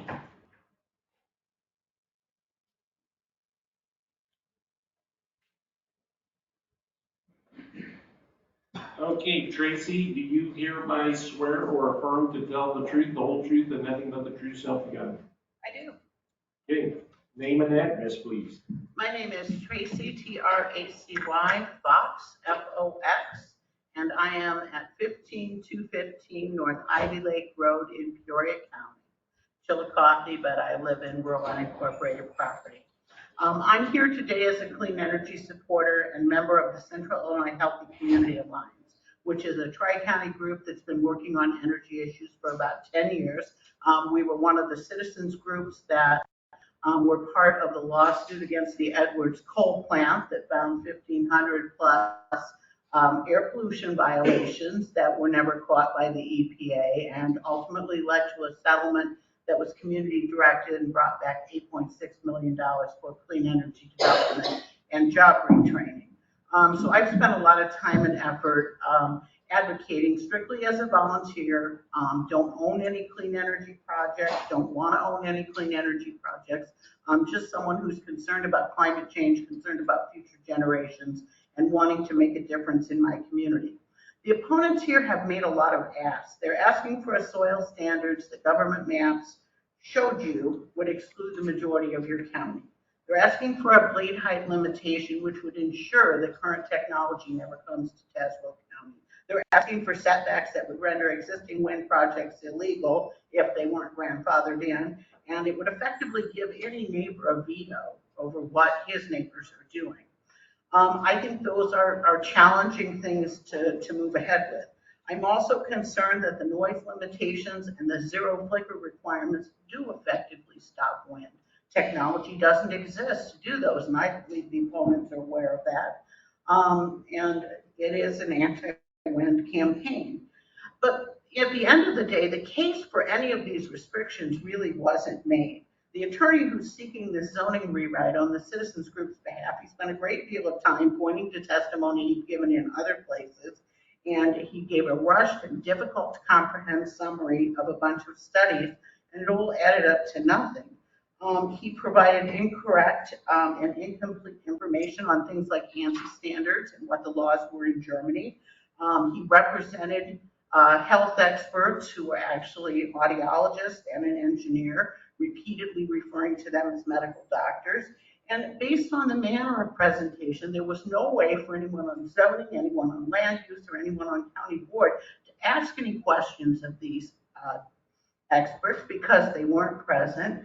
And it wasn't possible for any of you to have reviewed any of this material in advance. Instead, they dropped off, a tall stack of photocopies and flung it to you without really providing anything compelling. And I don't think that's a good way to make policy. Illinois and the United States are facing a multifaceted energy crisis. In the electric sphere, skyrocketing natural gas prices are increasing supply costs. This has been covered in the Journal Star, all the radio stations, and we're legitimately concerned about that. People are concerned about reliability issues with downstate coal plant closures. But folks, there's really only a few bright spots on the horizon, and those are renewables. They aren't tied to a gas supply that's overseas and that's controlled by dictators and that has a market profile that looks like this. Instead, wind and solar energy are free from the supply side charge. They aren't caught up in the capacity market and some of the complexities that are driving Ameren bills to increase $50 a month. Instead, we could focus on beginning a transition to something that frees us from being beholden to all these forces, something that's homegrown, something that can be done in Tazewell County, and something that doesn't have the incredibly destructive footprint of a coal plant. I'm asking you to take a forward-looking approach and make some changes to your zoning ordinance, but remember that wind has been good to Tazewell County in terms of taxes, in terms of landowner payments, and in terms of jobs. It's also put clean electricity on the grid at a time when we need more clean electricity, not less. The wind companies have brought forward experts who have addressed the petitioner's concerns with data, with studies, and with professional expertise. The experts were here. You had the opportunity to question them. I do agree with many of the public participation, the complaint handling, and then some of the decommissioning provisions that the petitioners are bringing forth. I think your ordinance does need some updating. But I don't think updating it to a point where it makes wind impossible to do should be and no responsible zoning board should do that, given the numerous crises that we face. And I don't personally think any of that should require a moratorium. You can work this out and incrementally put the changes forward as quickly as you can.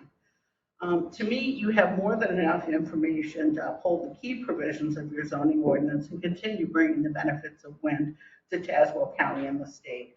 Don't turn your back on clean energy, green jobs, and future tax revenues in what looks to be a very challenging both economic and energy future. Don't let less than 1,000 people speak for the 130,000 people in your county. I know the number of people I have spoken to in my years of energy advocacy, and clean energy supporters come from all walks of life. They're sometimes removed from the decisions in terms of day-to-day land use, but they are concerned about their future. Talk to any young person under the age of 30, they're concerned about their future. They know that the age of fossil fuels has come to a close and something has got to replace it. Tazewell County neighbors need to figure out how to work together and cite wind and cite solar, because that's the only future we can offer our kids. So thank you very much for your time. Okay. Zoning? Yes. In the beginning of your speech, you made the comment. Yeah, I'm sorry. You made the comment that you do not own any clean air products, and you didn't want to. Can I ask why? I'm retired. I'm trying to not be in business. I mean, I'm not seeking a contract with Invenergy. I live on 5 acres of timber out in North Peoria County. It wouldn't be suitable for wind, and I'm going to have to do a lot more tree pruning to even get solar on my own roof. But I am a community solar subscriber. Okay, thank you. Okay. Other questions, zoning? Land use?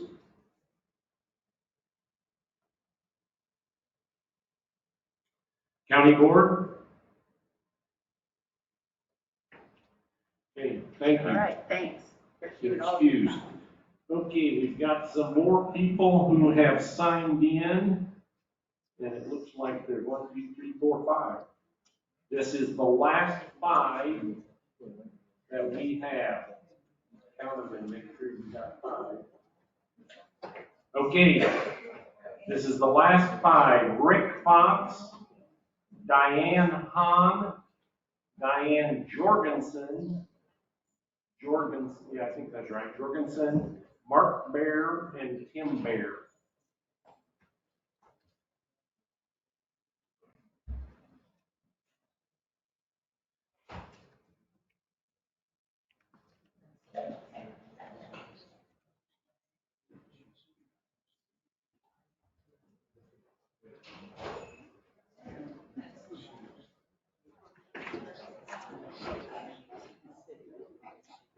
And we got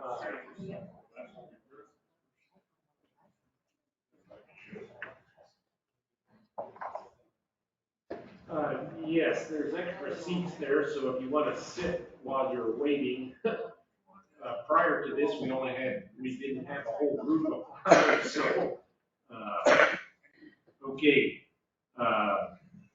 Do you hereby swear or affirm to tell the truth, the whole truth, and nothing but the true self you got? Okay. Rick Fox is first. Good evening. Rick Fox, 15215 North Ivy Lake Road, Chillicothe, 61523. For those keeping score, that is not in Tazewell County. After attending the first hearing last week, put the following statement together that I'd like to read. I'm here to ask the Tazewell County to continue welcoming wind. The petitioners have taken a number of shots at wind energy, citing adverse effects on everything from property values to human health. I'm not an expert in those topics, But I have been birding in the Tri-County area for over 30 years, and I regularly participate in a Tazewell County territory in the statewide spring count and the Audubon Christmas count. The petitioner's comments on birds did not tell the full story. First, they cited impacts on prairie chickens in Oklahoma. That's a bird that's actually is endangered in Illinois and hangs on in just nature preserves in Jasper and Marion counties. There have been no prairie chickens in Tazewell County in anybody's alive today, in this room or outside. That bird is just barely hanging on in Illinois, and it is not relevant to this discussion. The petitioner also mentioned eagles, golden eagles and bald eagles, which have definitely been affected by wind projects around the country and around the world. Golden eagles are really not in Illinois. That's not a species that is seen typically west or east of the Mississippi River. Bald eagles certainly are here, but as many of you probably know, bald eagles are, you're going to find them typically along the Illinois River around here or along the waterways. It's not a species that usually you would find out in farm country where these wind towers are, although it's rare.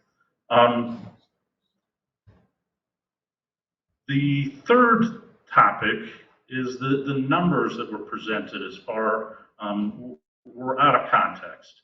It certainly is clear that there are some quantifiable effects of wind generation on bird and bat populations. However, these impacts pale in comparison that fossil fuel generation and nuclear generation have. In a 2009 study using US and European data on bird deaths, estimated the number of birds killed per unit of power generated by wind and fossil fuel sources. It concluded that wind facilities were responsible for between 0.3 to 0.4 fatalities per gigawatt hour of electricity, while fossil fuel plants are responsible for 5.2. So that's 0.04 versus 5.2, and that's the pollution from fossil fuel plants that are affecting birds. And there's another study which has even more compelling results from this standpoint. It was published 4 years later. Wind turbines come out at 0.27 birds per gigawatt hour and fossil fuels at 9.4. So in conclusion, the fast and loose story related to wildlife should, I guess, undermine the credibility and the accuracy of the whole anti-wind push, in my opinion. I'm asking you to stick with what has served Tazewell County well, welcoming wind energy policy that brings tax revenue, good jobs, and landowner payments, which the added bonus of contributing to an energy future immune from the volatility of fossil fuel prices. Okay, zoning questions? Land use? Yes.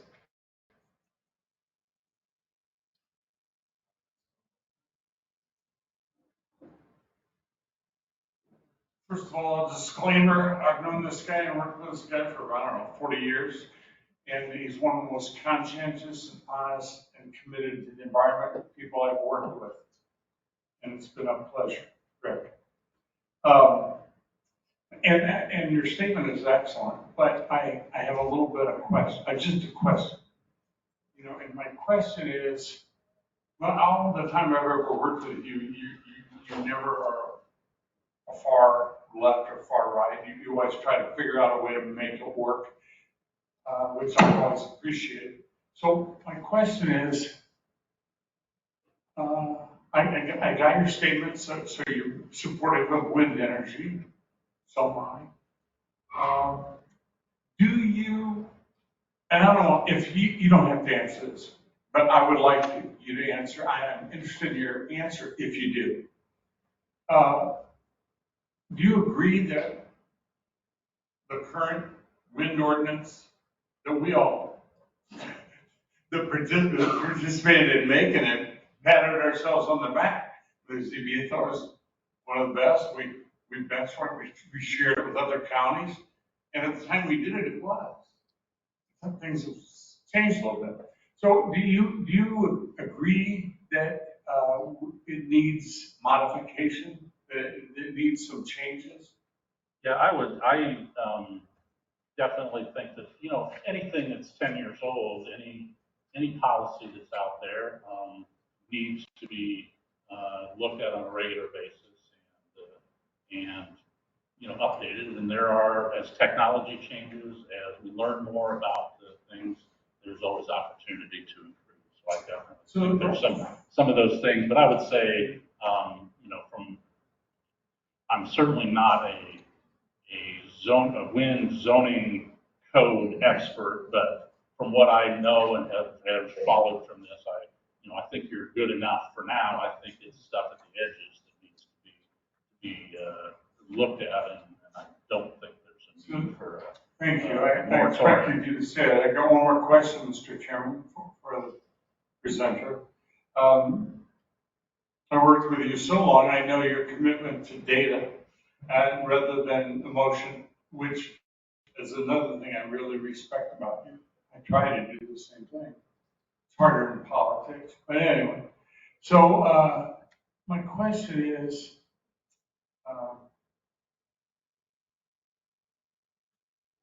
I would love to see, and I've never said this in this room, but it's about time, an Excel spreadsheet that has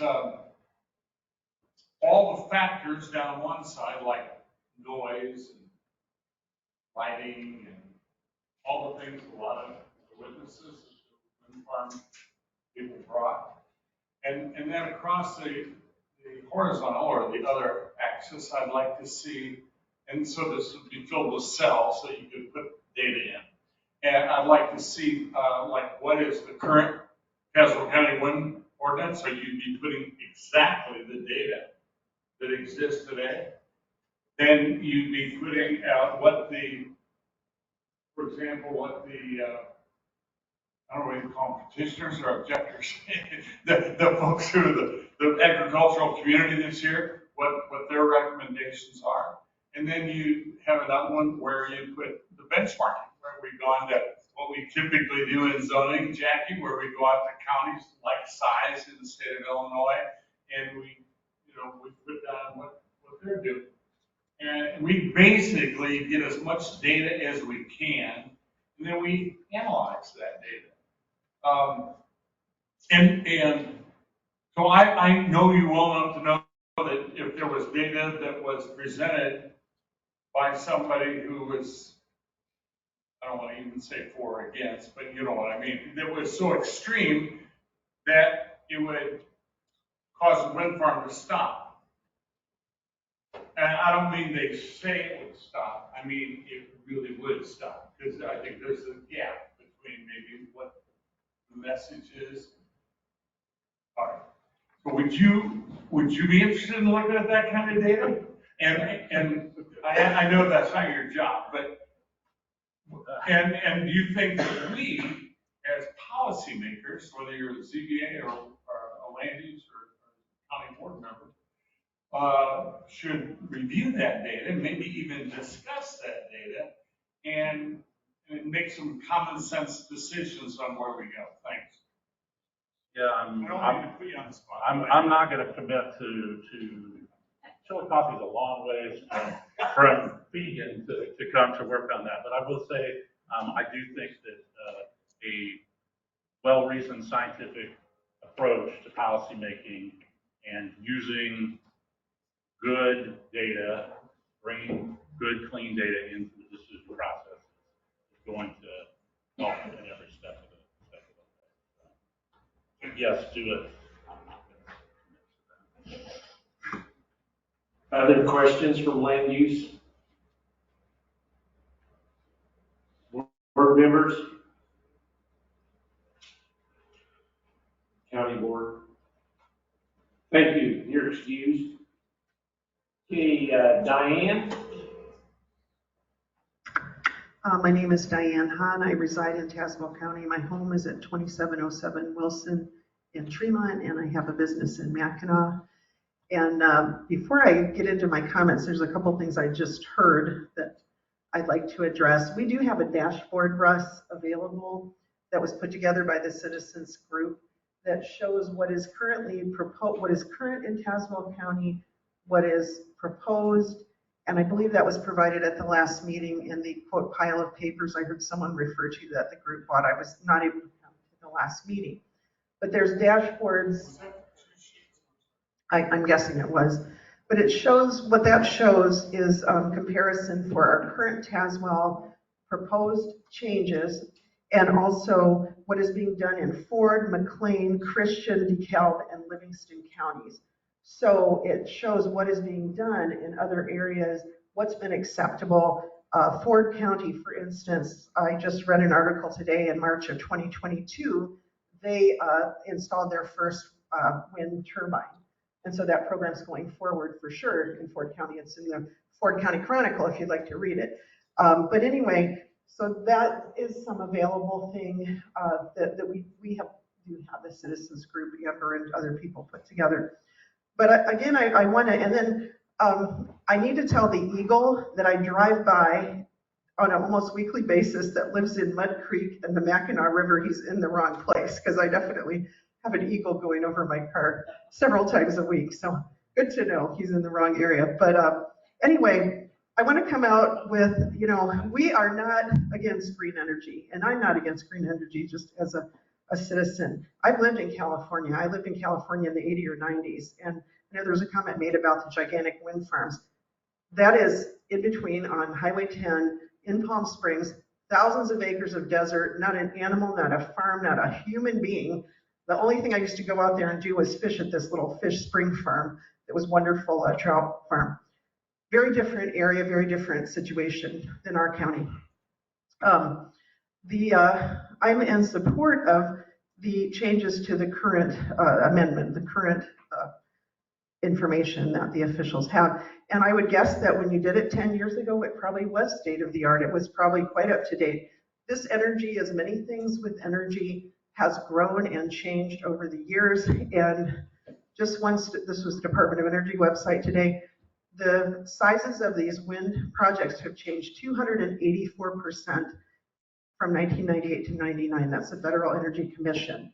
A turbine that is currently used at Rail Splitter is a 67 GE 1.5 megawatt, and it's a 252-foot turbine with a 750-foot setback that's been talked about at length. The Federal Energy Commission says bigger is better as far as these fans are concerned. Why is that? They want the giant strokes of the giant blades because that is where the energy can be made. There's an offshore, and I'm not saying this is what they're putting here, but one current technology from GE, it's a Hallidale X. It is an 853-foot high, 12 megawatt fan. It's used offshore, it's not used inland, I'm not saying that, but the technology, like everything in our world, is bigger, better, and changing. And again, we're all very aware, we all pay bills for electricity, gas, everything. We know things are changing. We're not saying don't do this, but do this in the most effective way possible that the people, I have many friends who have signed up. They're people of good conscience, that's their thing. I have other people that are friends who don't want to sign up for it. That's their thing. But we all need to be respectful of how we deal with each other, how these things are placed, how changes when they come about. The one contract I was privy to read and looked over with my attorney, Clayton Mushan, it talks about wind generation. It doesn't talk about turbines. That is a very broad term to talk about wind generation. And when something is decommissioned, it might not just be decommissioned because it's not working. It might be obsolete. There might be a bigger and better technology or a different technology. I hope, as with electronics, maybe they'll figure out a way to do this smaller, not bigger, but that isn't where we're at today, okay? Some of the just information that, and I was not at the last meeting, but I did hear on WCBU radio a comment made by one of the wind energy companies that it would be unworkable and impossible to have wind farms in Tazewell County if what's being proposed by the citizens group was enacted. Well, if you look at that template I just talked about, that dashboard, which is kind of a giant Excel sheet, that addresses some of those things. And if Ford County, McLean County, Christian County, DeKalb County, and Livingston County can make it work, then this is a start of talking points, okay? Where maybe there's some negotiation, maybe a new setback is needed. And I think going forward with wind energy and maybe all types of energy, we do need to look at what is the future. None of us knows 10 or 20 years from now how big or how different these things might be. And I think that is a concern, even for people who have signed up, that if things change, how will that impact their farm? And Robin very early was one of the commentators, and brought up the Edwards plant. That's a cautionary tale, isn't it?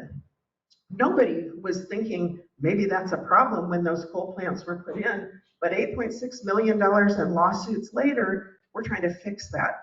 We don't want to find ourselves in that problem here in Tazewell in 20, 30 years, okay? And the same thing, with the Edwards coal plant, the pollution that caused, and then the Tazewell County landfill. The number of people that are going to benefit,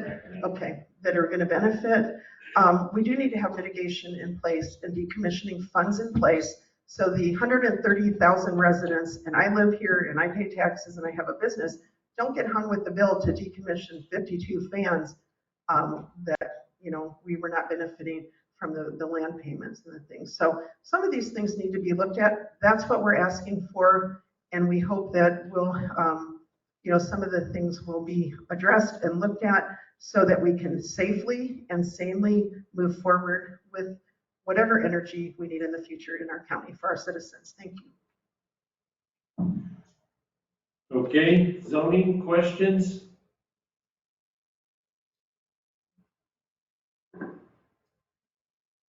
Land use? Yes. Thank you. Do you personally think that this 3,000-foot setbacks are too restrictive? If you look at, and again, I'm going to refer to the template, and I didn't write down which counties, typically those. I got it. Okay. I know what you're talking well, about. Ford, some of the other counties, their setbacks are 2,250 to 3,000 for fans of this size. And again, if we're talking about rail splitter, maybe 750 foot was a good idea, Right. but these are much bigger. 680 foot, our 600 foot fan is 30 feet shorter than the St. Louis Arch. That's just a fact, it's big. Thank you. Yes, thank you. Okay, land use? County board? Okay, you're excused. Thank you. Diane?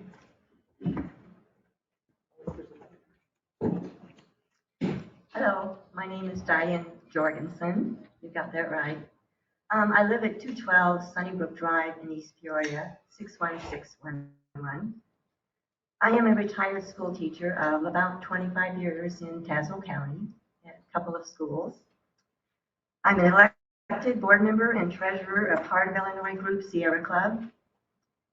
And most importantly, I am a mother and grandmother who wants the best for my kids and grandkids and the next generations of children and families in Tazewell County. And I know all of you want the same thing. Everybody does. I urge the Zoning Board of Appeals to reject the amendments by United Citizens of Tazewell County, LLC.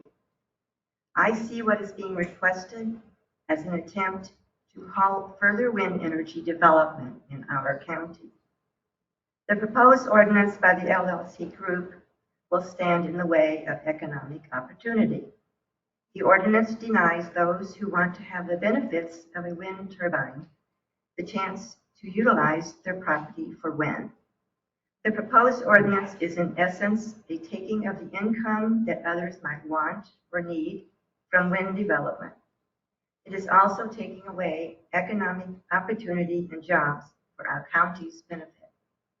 That revenue would help our schools and much needed public services. The ordinance from the LLC group is written to be so problematic for wind developers that it will keep new wind farms from our county. Throughout the proposed replacement ordinance, it is clear to me the proposal is to block future wind development for Tazewell County. I attended the full opening session of this zoning hearing on Wednesday, June 8th. I heard the presentation by the LLC group attorney. I listened to the presentations of the wind companies. It seems to me that Tazewell County has real value in its wind resources. Wind energy can be a benefit to many people. And as a teacher, a former teacher, when I first began to teach, I never saw children with asthma in the classroom. As the years went by, I would go in the office and there would sit children in the chairs with their inhalers, masks over their faces, suffering from severe asthma. This was out in the country. So to me, wind energy means clean air for the future. I'm okay with what is now. My concern is the children of our future. Thank you for this opportunity, by the way, of allowing us to make our statements and have our opinions for everybody. Thank you.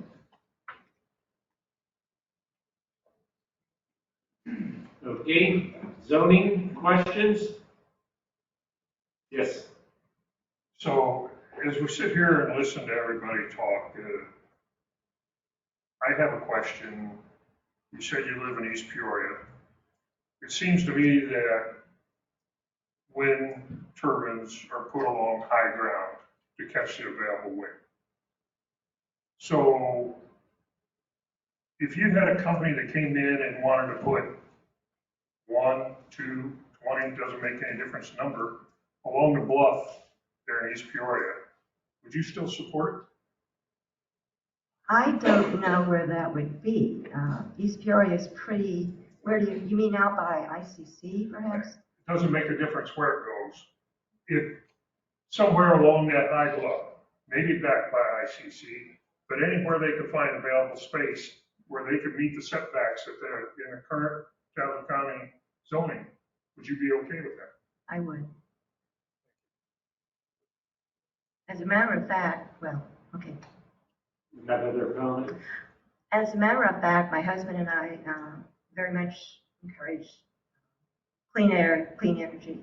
If we could, on our house, we would put up solar panels. We've even discussed having a small wind turbine in our backyard, which is unfeasible for where we live in our yard. I don't think the neighbors, I don't know how that would fit in with our yards and so forth. But anywhere in East Peoria, I want clean air, and I would say, yes, I would have wind turbines in East Peoria. Okay, other questions, zoning? Yes. Why are you not able to have solar? Oh, personally. So many trees. It has, Can't cut them down? no. I'm just asking, because No. I mean, it just, I hear so much of this, we love the wind and we love the solar and the clean and all this, but I don't see too many of you going, I have solar panels. I have 54 ground mount solar panels in my backyard. And guess what? It will not charge one car and run my house. 54 ground mounts. I'm not an expert. And we paid $65,000. Oh, I know, it is expensive. We just purchased solar panels. Okay, The point of it being free, as I heard somebody else say, free, it's not free at all. Because if it was free, everybody would have it. Okay. Zoning? Other questions? Land use?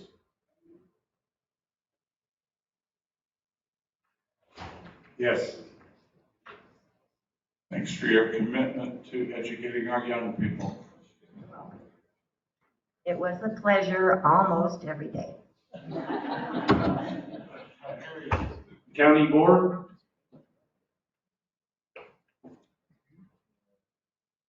Okay, thank you. You're excused. Mark Baird. Good evening, Mark Bear, 516 North Locust, Tremont. I'm here to speak directly on the impact of the turbines and how that affects the farmer. I work for SunAg, and we provide inputs to farmers. We roughly service 109 farmers, growers that I know of, and so as we think about the wind turbines and the use of aircraft to apply fungicide on the crop, there's a direct impact there to the grower. That's what we realize and struggle with. To apply the fungicide, the aircraft that's been talked about earlier today, if the turbines are close to the field or in the field, then the aircraft can't apply the fungicide. The cost of that application, there's many things in production agriculture that we do, fertility, herbicides, insecticides, fungicides, all these things protect the crop and increase the value, right?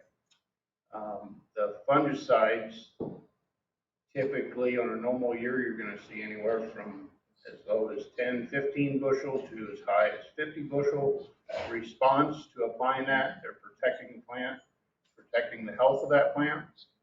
And so if the growers are restricted, if they're not able to utilize the aircraft to get the product applied, there's a substantial impact to their bottom line. Yes, there are other ways, there are other methods. Sometimes those aren't effective. Sometimes it's not possible to achieve that. So I just ask you to think about that and think about the setbacks. I'll leave you with this thought. Are you willing to take $16,000 or $30,000 hit on your salary? Where I think it. Okay. Zoning, questions?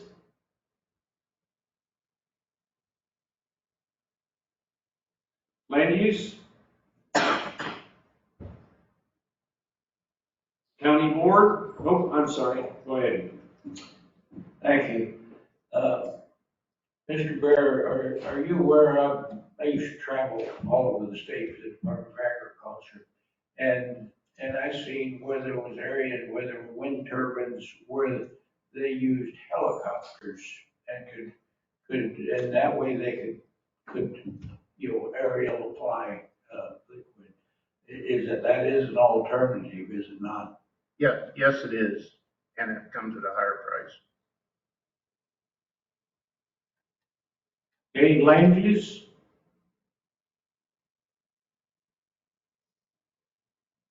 County board? Okay, thank you. You're excused. Okay, our last, we have no more signed in, right? Okay, this is our last person for public comment, Tim Bear. Yes. Tim Bear. Try again.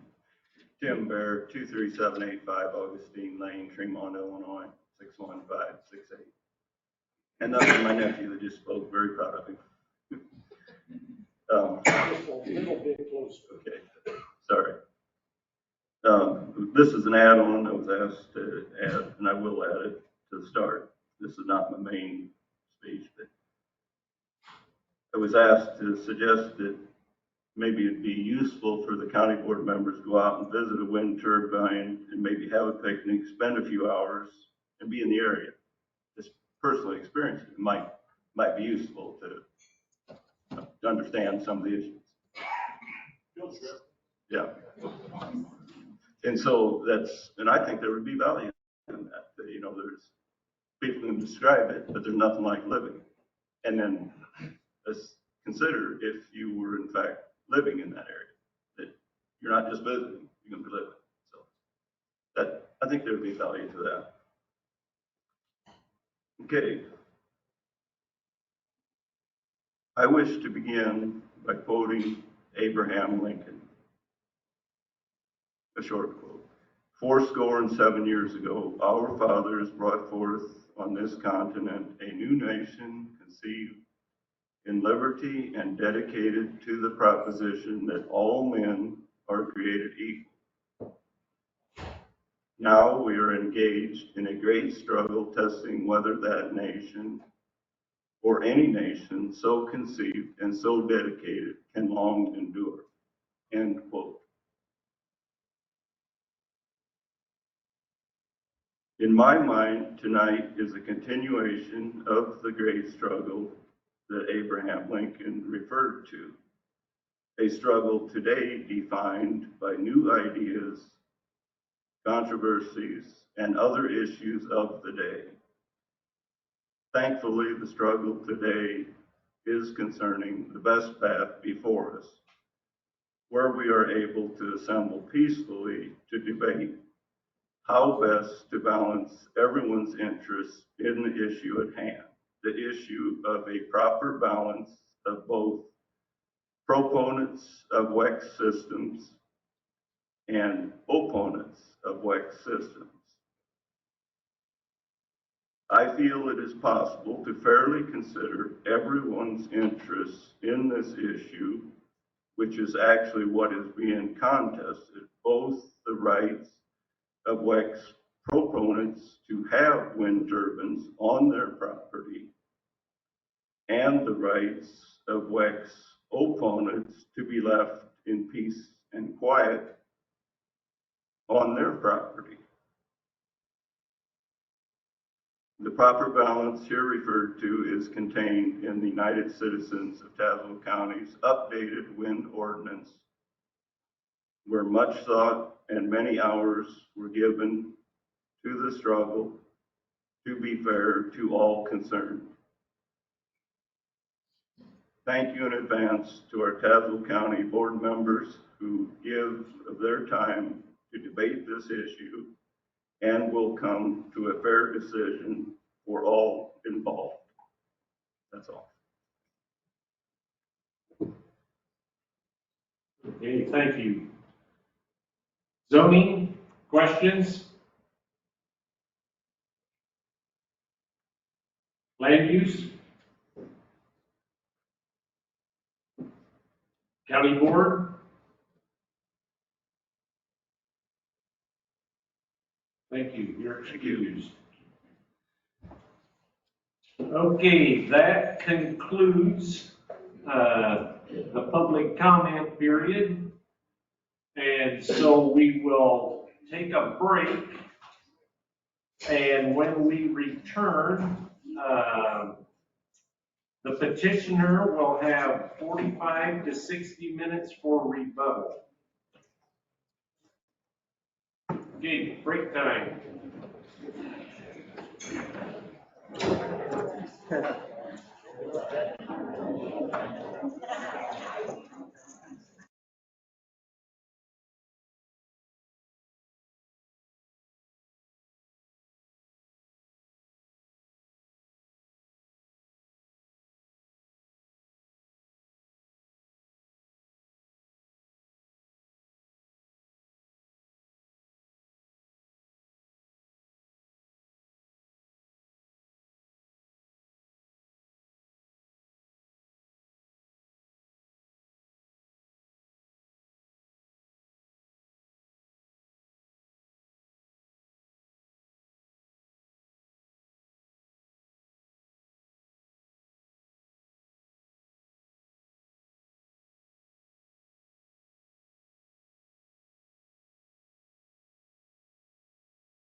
Okay, let us reconvene.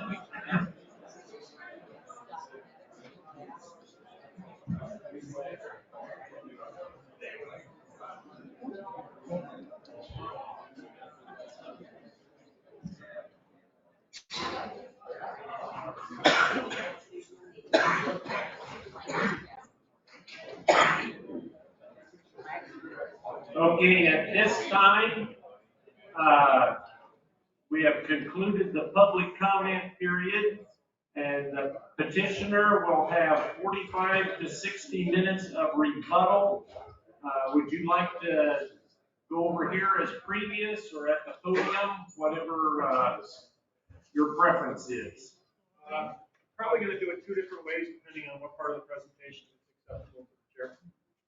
Just so everybody can hear. Yeah. We would ask Ms. Kelly Sands-Reisinger. I'm going to have a few questions for her. I'll ask her to stand there and I'll sit over there and then we'll switch. Okay.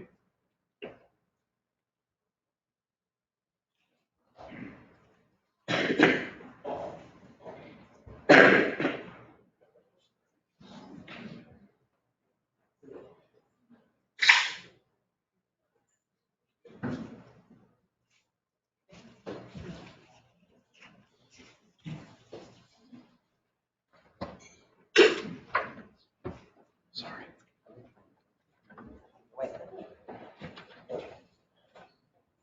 Thank you, Ms. Sands-Reisinger. Could you please state your name and spell your last name again for the record?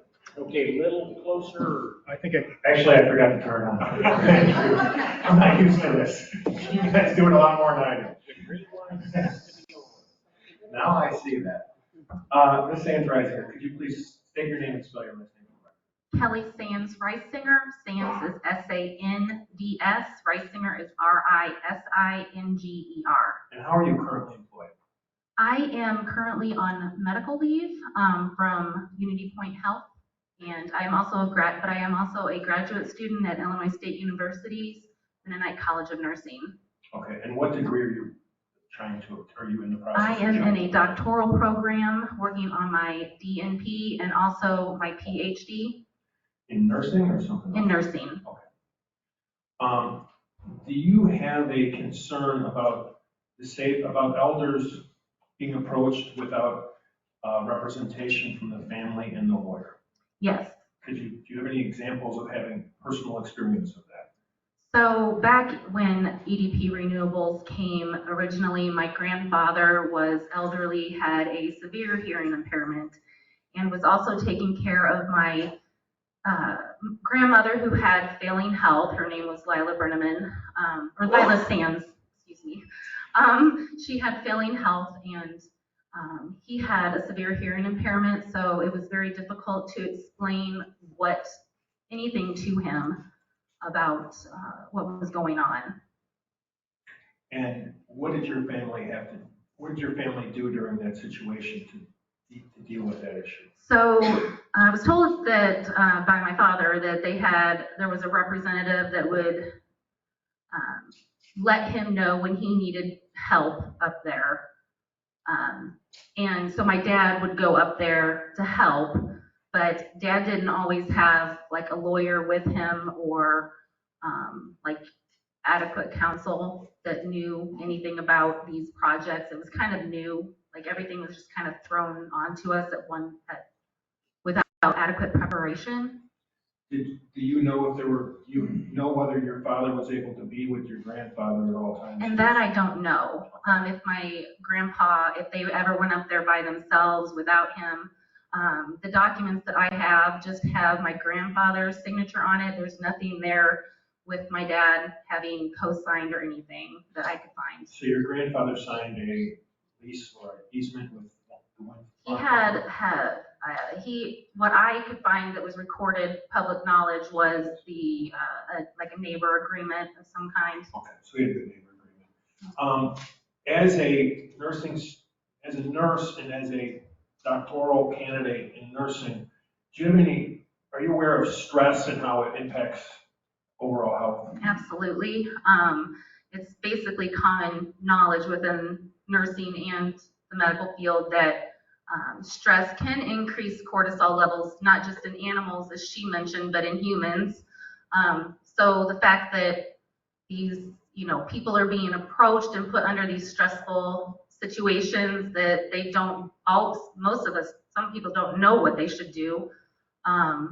It's causing a lot of anxiety amongst community members.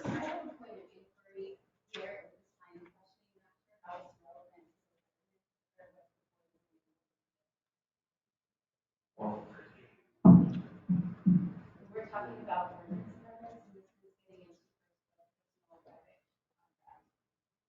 Right now, I was talking about when her objection was talking about health, which is what we heard from Dr. Roberts and Dr. Ellen, but we have to say something.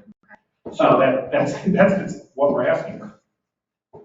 You're going to get an opportunity to cross her, and the board will, and you're going to be given an opportunity to argue the way that the board should give it. Do you live at 25880 Boynton Road? I do. And was that one of the properties that Mr. Marouz mentioned in his PowerPoint last week? It was. Okay. And he used that to show that the purchase price was $180,000. Do you recall that? Yes. And he used that as a instant of a house gaining value over the past years. Do you recall that? Yes. Okay. Did you buy that house? I did. And who'd you buy it from? From my father. Okay. And so, okay, that's really all I need out of that. Thank you very much for your time. Thank you. You're welcome.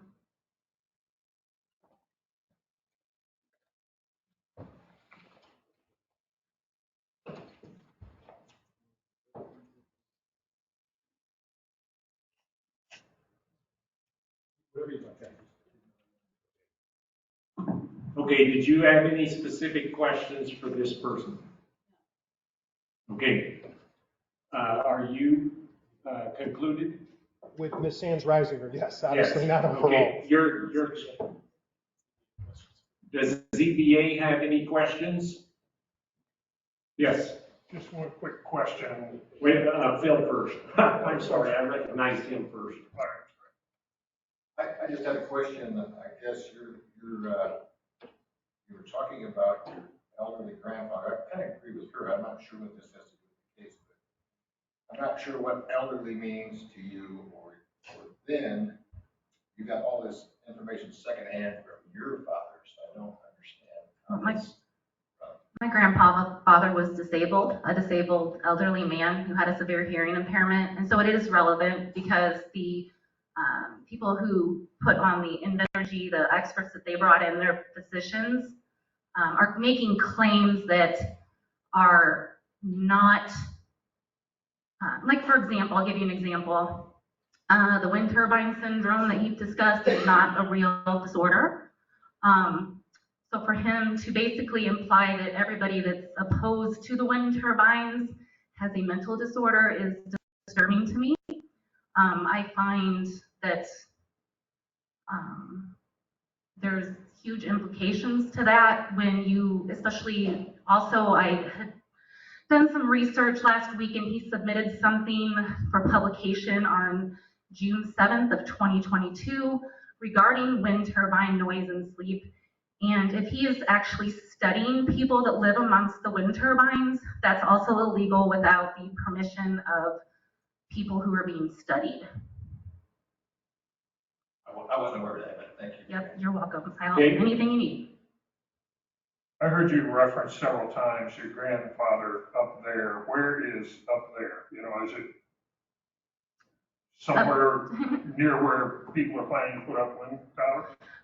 Okay, so where I sit right now, there's a wind turbine within 1,550 feet of me. There's also one that's a little bit farther away. Well, there's several that are farther away than that. The farmhouse is 2 miles north of where I am on Market Road, right next to Town Line, which they had closed off last week and already started widening the roads over there. I don't know what it was for, why they're starting to widen the roads already, but the road was closed. And so I guess what they're wanting to develop is out to the north of the house and to the east of the farmhouse. But right now, there's nothing there. Okay, thank you. So when you said your grandpa would go up there, are you referring to the 2 miles? Yeah, my father, if he was around. But see, the thing is that my dad works a lot, or was working a lot, then he's retired now, but I'm not sure if they were always able to get a hold of him or if they ever made any unexpected visits that my dad wasn't aware of.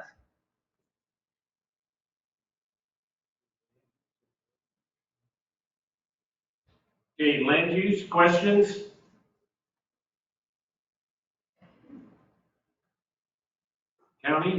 County board? Okay, you're excused, and then he's gonna continue with his time.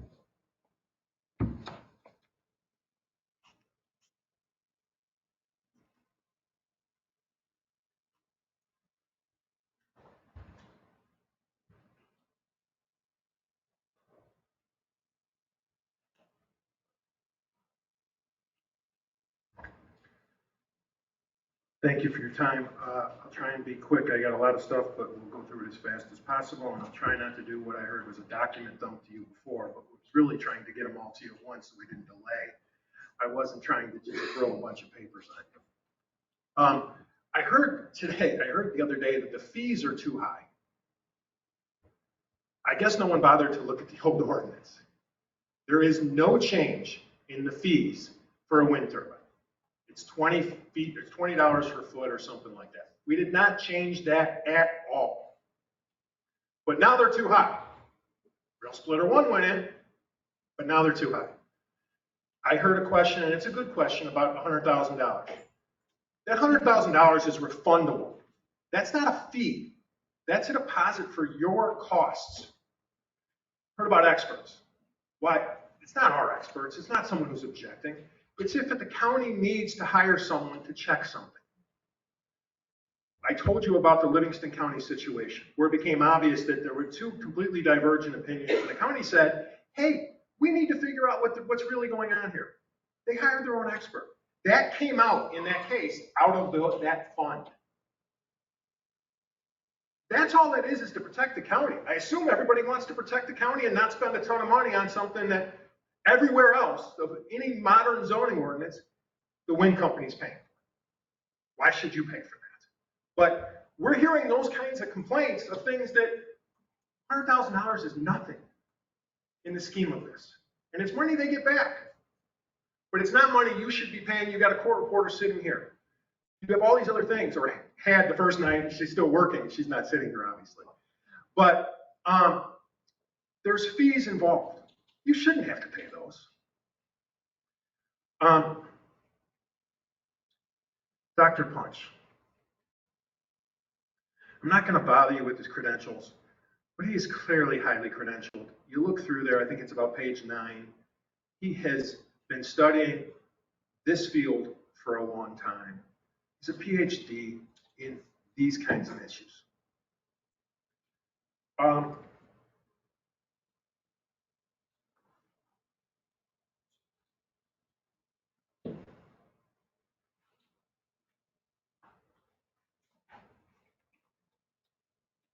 I am going to hand out UCTC Exhibit 24.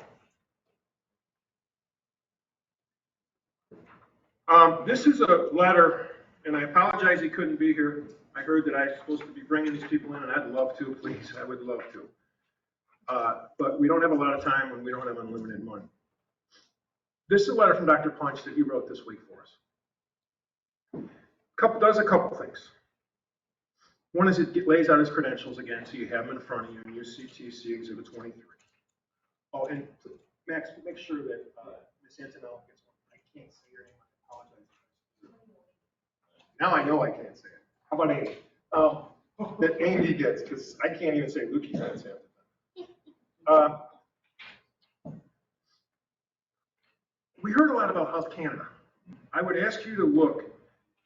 This paper is really, this 3 pages are really to kind of talk about the Health Canada. Sorry, it's 4 pages. He lays out multiple concerns that those in the scientific industry have with the Health Canada study.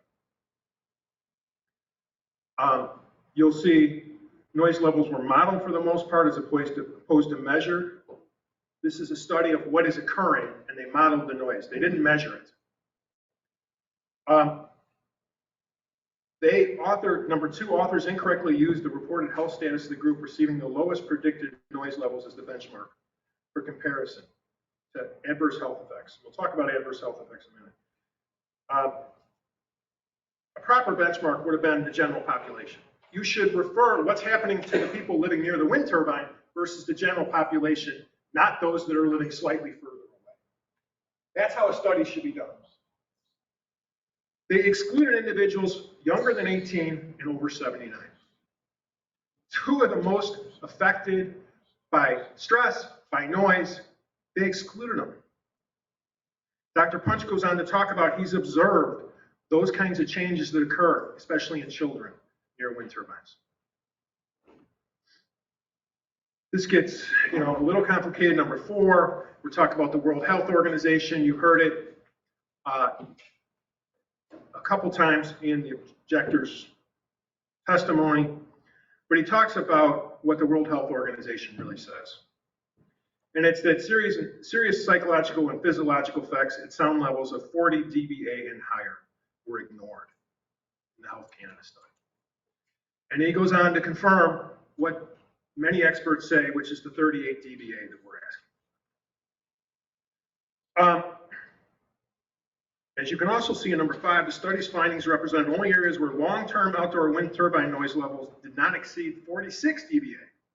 So we don't know, according to Health Canada, what's happening, according to the overall Health Canada, what's happening between 38 and 46.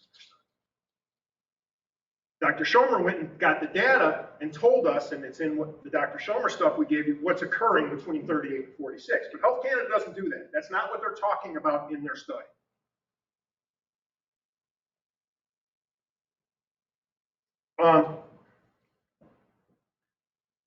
I'll leave number 6. It's, complicated. You guys can figure it out. I don't have all day to talk about it.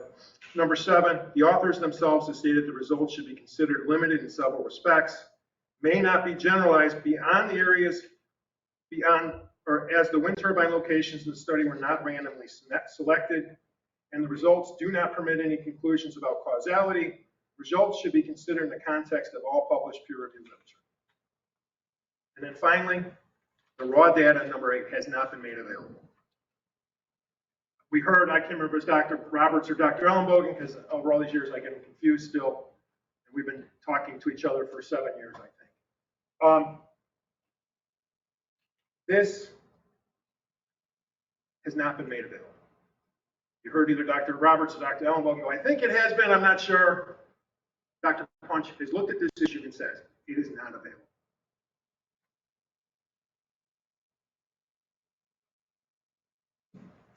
Let's talk about AMO. You heard that the decommissioning standards we set forth are too long, quote, too long, end quote. And they were too detailed. And they were, quote, confusing. What we didn't hear is how many of those things were confusing. Not one statement was made about how any of those were confusing. What they said is, we have the AIMA agreement, the Agricultural Impact Mitigation Agreement. Live with that. That would be nice. It's a good start. And we heard Farm Bureau say, AIMA is not in our proposal. I would agree. But AIMA doesn't need to be in our proposal because that's the law. That's the minimum law. What doesn't AIMA do? Well, let's talk about AIMA for a second. Again, a couple things you need to know about legislation. Many of you know the people who were involved had not been heavily involved, at least on the opposite side other than the wind companies, as it related to that legislation. Wind companies love that legislation. It says, hey, guess what? We got all these protections. You don't need any more. We'll talk about what you don't have in the AIMA. But you'll also remember this. You know, my old partner once said, 2 things you don't want to see made. One of you, many of you know about, one of which is sausage, right? No one wants something we should never have to know. The other one is legislation, because it may be dirtier than making sausage. And it may be more confusing. At least for me, it's definitely, sausage would be more confusing for me, but the legislation I understand, but unfortunately I have to see it. Let's talk about AIMA.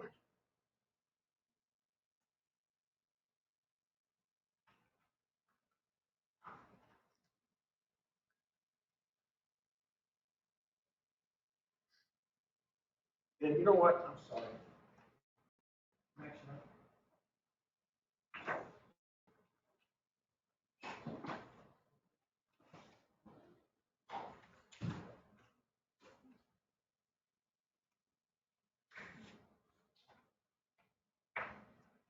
I'm going to hand out UCTC Exhibit 22, which is the AIMA agreement passed by the state legislature.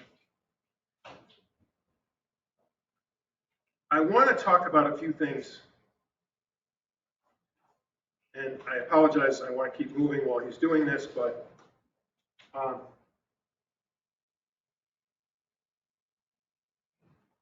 nowhere in the AIMA agreement, when it's talking about the decommissioning plan, and it starts talking about, they call it a deconstruction plan. And the AIMA agreement for deconstruction is less than 2 pages. Okay, so that's really, we heard about the decommissioning, it's too much. What doesn't it cover? What are they complaining about? It doesn't say, it does say, or it doesn't talk about whose expense the deconstruction plan or the decommissioning plan is to be done at. It doesn't provide, it doesn't talk about who hires the decommissioning plan. We talked about why you want to hire the engineer. You want to have control. You want to know that you're getting an independent analysis. You go to page 20, indemnification. We didn't hear about it. We just heard, oh, all these things are so hard. What doesn't the indemnification do? It doesn't indemnify the county. Nowhere in here is the county indemnified. It's page 12, paragraph 20. County's never mentioned. We wrote an indemnification plan so you're protected.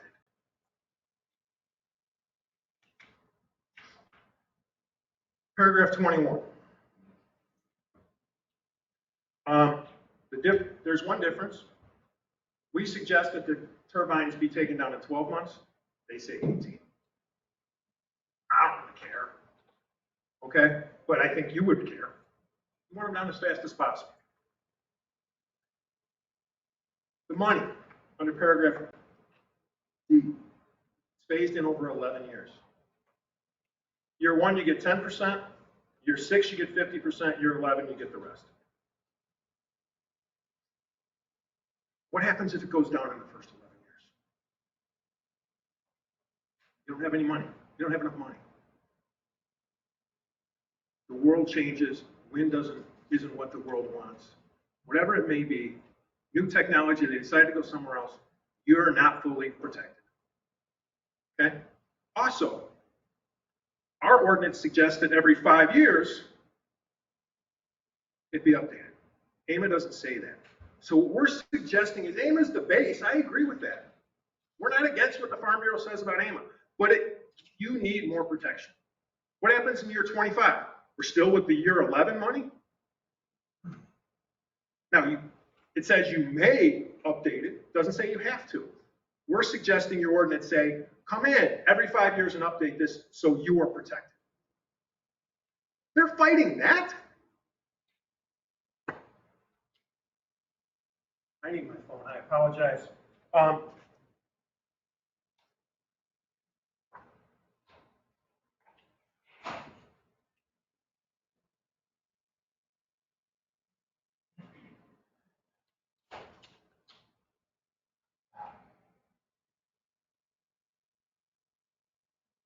Sorry, I have the Tazewell, or the Farm Bureau statement, and I want to just look at it. There are 3 bullet points of what they disagree with. I think they're too restrictive. We'll talk about that in a few minutes. Does not address some important protections for the productive capability of farmland, like requiring a drainage plan. I agree, there should be a drainage plan. Doesn't mean our ordinances should be turned down because there's no drainage plan, but I agree completely. You got AMA, and we thought that was sufficient. And then to be developed or requiring compliance with AMA. Clearly, you have to be in compliance with AMA, that's state law. What we're trying to do is give you more protection. Third bullet point, proposed decommissioning standards create significant concerns because they would place landowners at financial risk to decommission if the wind farm of the county does not ensure there are sufficient protections in place. I guess my feeling is if I put a wind turbine on my property and the wind company doesn't take it away, should my neighbor have to look at a thing rotting and rusting? I'm the one that made the money. Maybe I should be negotiating a stronger contract. So I really think those 2 in particular are just kind of red herrings.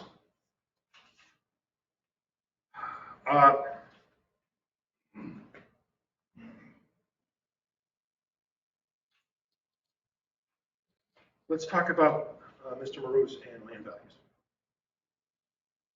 As you can tell, I know Mike Maroos, I've known him, my views don't. But he's wrong here. And there's no doubt he's wrong here. How can you tell that? He had 4 properties he used to show you the Tazewell County property values had increased after Rail Splitter 1, right? Those 4 properties were a 5% value lower than the other 6 that were outside the wind farm. First place, 5% difference right there. Interestingly enough, 2 of those properties he used, of his 4, the 2 highest, neither one of those was arm's length. Or I shouldn't say, one was arm's length, or one was not arm's length. You heard Mrs. Sands Reisinger talk about it, and you also heard him say, if it's not arm's length, you can't use it in appraisals. I'm not faulting him, he's doing this in a hurry. But you can't say that that helps value. The other one we heard was a $206,000 sale.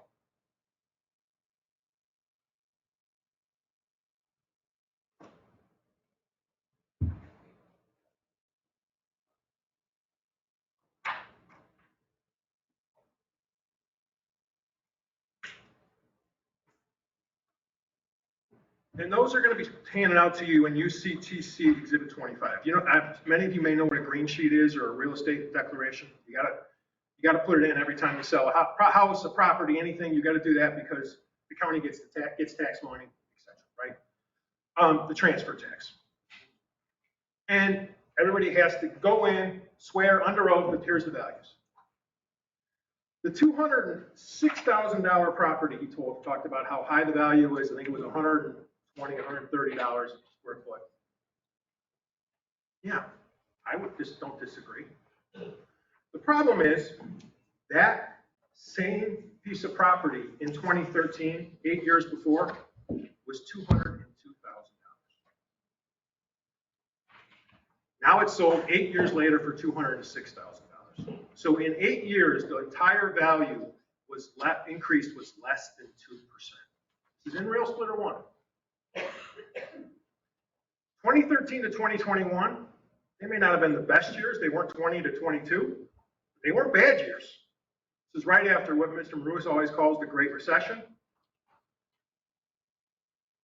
And we have less than 2% increase in 8 years in a house in the middle of a wind farm. That value doesn't show in increased property values or actual value that you're getting inside the wind turbines. You take those two out, that 5% we just talked about, it's more like 15%. That's consistent with Mr. Keelish's report of somewhere between, I think he says 8 to 15% for homes. And don't quote me, it's in what I gave you, but it was significant and it was in that range. There, as I said, and I'll say it again, you have experts that say two opposite things.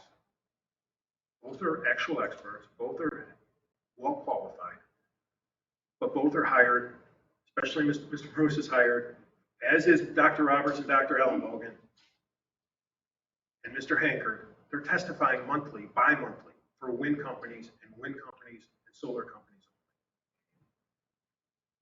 That's how they get them here. They're testifying constantly. I've cross-examined, as you could tell, Dr. Ellenbogen and Dr. Roberts probably 5 times in the last 7 years, and I'm just one lawyer in Illinois.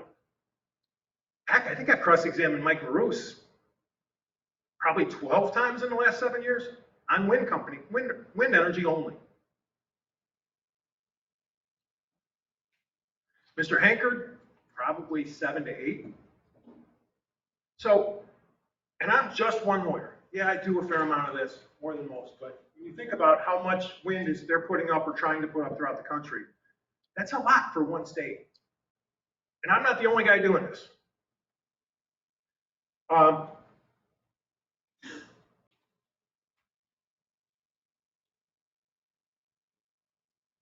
Senate Bill 1602. That's the bill that was introduced 2 years ago, introduced again this year in a different number, and I don't know the number, that tried to take away county zoning rights for wind turbines. No doubt about it. And the question asked was a good one. What's the tipping point? If we do this, are we going to see Senate Bill 1602 pass? And I honestly testified that I don't believe so. It's not the issue. But it's probably not the question we should be asking ourselves. You've sat here and you've listened to my clients want to get rid of wind. Heard it, I don't know how many times. That's the goal. Well, you know who the lead lobbyist was? Who he was hired for by Senate Bill 1602? Want to know who it was? Invenergy. The guy's name was Pete Baroni. He was hired by Invenergy, and he was the guy pushing this through the state. You know who the lead people were on the bill? They were Chicago senators and reps. So you're now saying to me, oh, we're going to have the tipping point, but we want to support the company that tried to take away our rights. That's not dealing with you in good faith. And I point out Invenergy because they were the lead, but there were a lot more other wind companies involved in that. One of the questions came up about the proposed text amendment, length of contract, also grandfathering in. Nothing that you could do would modify the length of the contract. I agree with counsel, that would be illegal. Even if you tried, which this does not try to do, if you tried to take away rights that your zoning ordinance already granted to someone who built, can't happen. Be grandfathered in. That's a red herring you shouldn't have to hear or listen to, because it's not possible. It's kind of like if you put a building up with a 50-foot setback. County later changes the setback to 70 feet. That happens all the time. Zoning ordinances throughout the state. We don't say to that guy, you got to move your building. You got to take it down. That building's there forever. So I don't want you to get lost in that kind of thing. We heard Mr. Griffin asked me, are there we heard about a few other counties that have higher setbacks. Two of them I've been involved in. One was Livingston, I think was pointed out, and the other one was Christian. Christian County's been less than 2 years. It takes longer than 2 years to figure out how to site a wind farm. It just does. Livingston County, they have two setbacks. They have a 3250, and they have, I think, a 1650 or 1600. They haven't seen a wind turbine in the 1600 either. So to say, oh my gosh, it was the 3250 that stopped wind turbines in Livingston County, doesn't make sense because 1650 hasn't made any come in.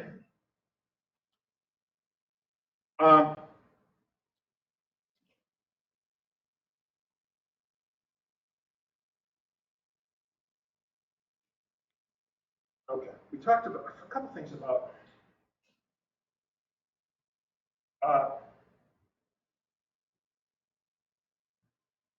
setbacks. As I told you before, under oath, the wind energy company in Livingston County said, at 3250, we can do it. We just have to build more land. We have to buy more land. We have to have more easements. It would cost them. And I agree to a certain extent. It would limit wind in the short term. They'll go down to Mason where it's 1,000 feet.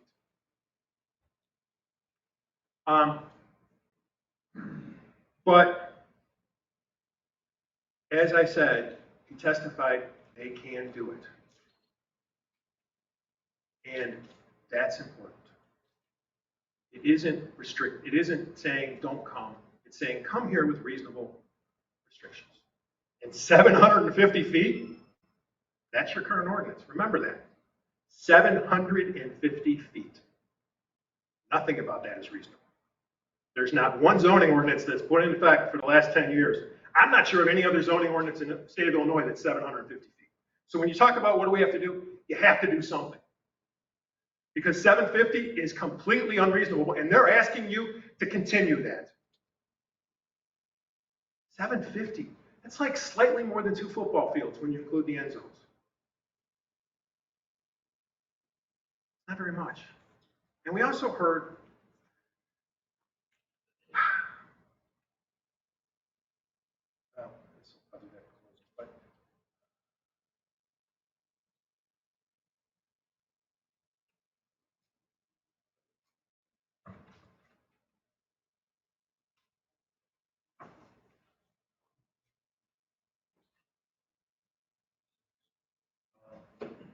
one more thing.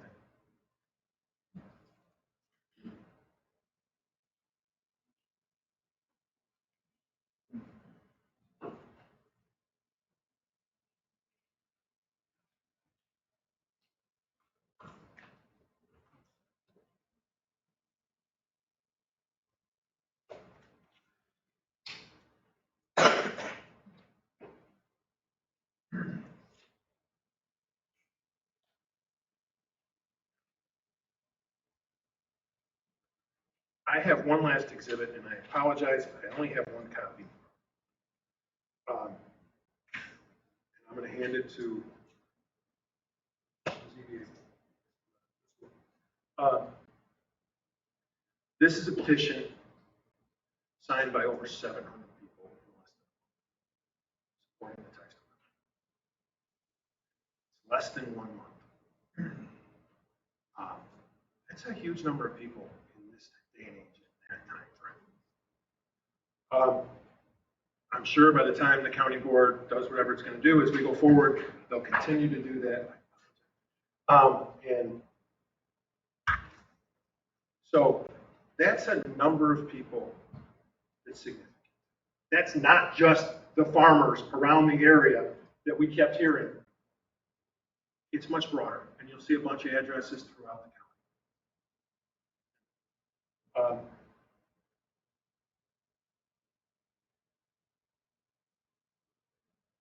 Oh, I do have one more point to raise. And again, I don't have a copy for everybody. It's more of a, actually, I only have one here. I'll list it as UCTC Exhibit 28. It's a case. Bossman, B-O-S-S-M-O-N, R-M-A-N versus Riverton, R-I-V-E-R-T-O-N. Cited at 684 Northeast 2nd, 427.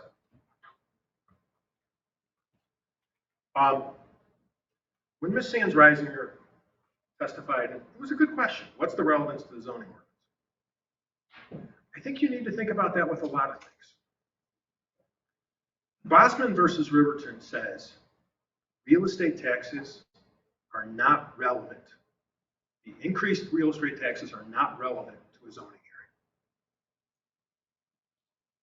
hearing. That's our court system saying that. They want you to rely on a couple things: jobs, increased real estate taxes. I ask you to look at your standards for a text amendment in your zoning ordinance. Neither one of those applies anywhere in your zoning ordinance. Clean energy, I'm for it, but it's not a part of your zoning ordinance. It isn't. It's not a part of what we call the LaSalle factors, which I'm sure the zoning board has heard of over these years. There are 7 standards set up, 7, 8 standards, 7 to 10, depending on how you look at it, set by the Illinois Supreme Court as to what you can look at when you make a zoning decision. Not just the zoning board, the county board. None of those are real estate taxes, jobs, clean energy. I completely agree clean energy is a legislative decision that may need to be made, but it's not a zoning decision. That cannot be the purpose of a change in your zoning ordinance or failure to change it. This can't be. That's the law.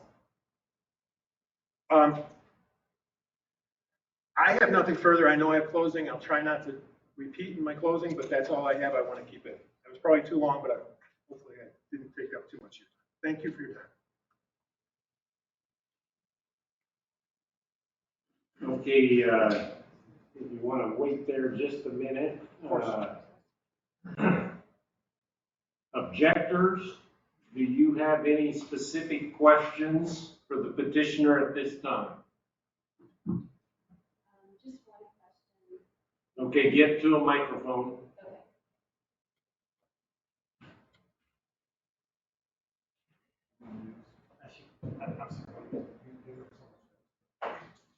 So just a question on this. Make sure the green light's on. On the petition of 750 signatures, I don't see any counties listed. I think it has addresses. Addresses, yes. Do you know if they're all in Tazewell County, or could there possibly be? I'm not going to say for sure. There are not some that are outside of the county, but I would suggest to you that on a review, a large percentage of those in the county. Have all these addresses been verified? Not by me. No. 1 second.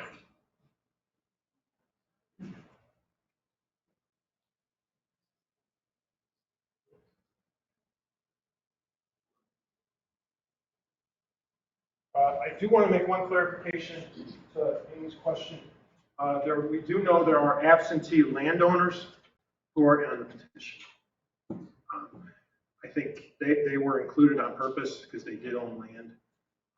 So I wanted you to be aware of that because I do know that answer. Okay, you're finished with that portion? Yes, sir. Okay. So next is, Yep. I just want the record to reflect that I did briefly let Ms., I'm going to say your name wrong also, Antonioli, review those 2 newly submitted exhibits. And she indicated that for today's purposes, she's satisfied with that amount of time. Is that right? And she said yes. Thank you. okay. So as we start to conclude this, the objector will have 45 minutes for closing statements, and then the petitioner always gets the last say, and so they will have 45 minutes for closing statements, and at the end of that time, will be the end of public comment. Okay? Thank you, Mr. Chairman. I think I can make at least some of you happy to let you know that my closing will not take 45 minutes. Good evening.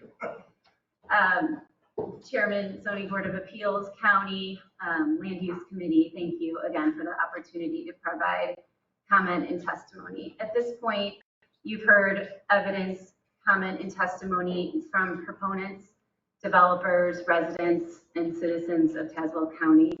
And you now have the difficult task of deciding how to proceed with the proposed ordinance. The choice is yours, but we think that the path is clear. Wind energy is a beneficial and compatible use in agricultural areas. It's been shown to be beneficial in the US, in Illinois, and in Tazewell County.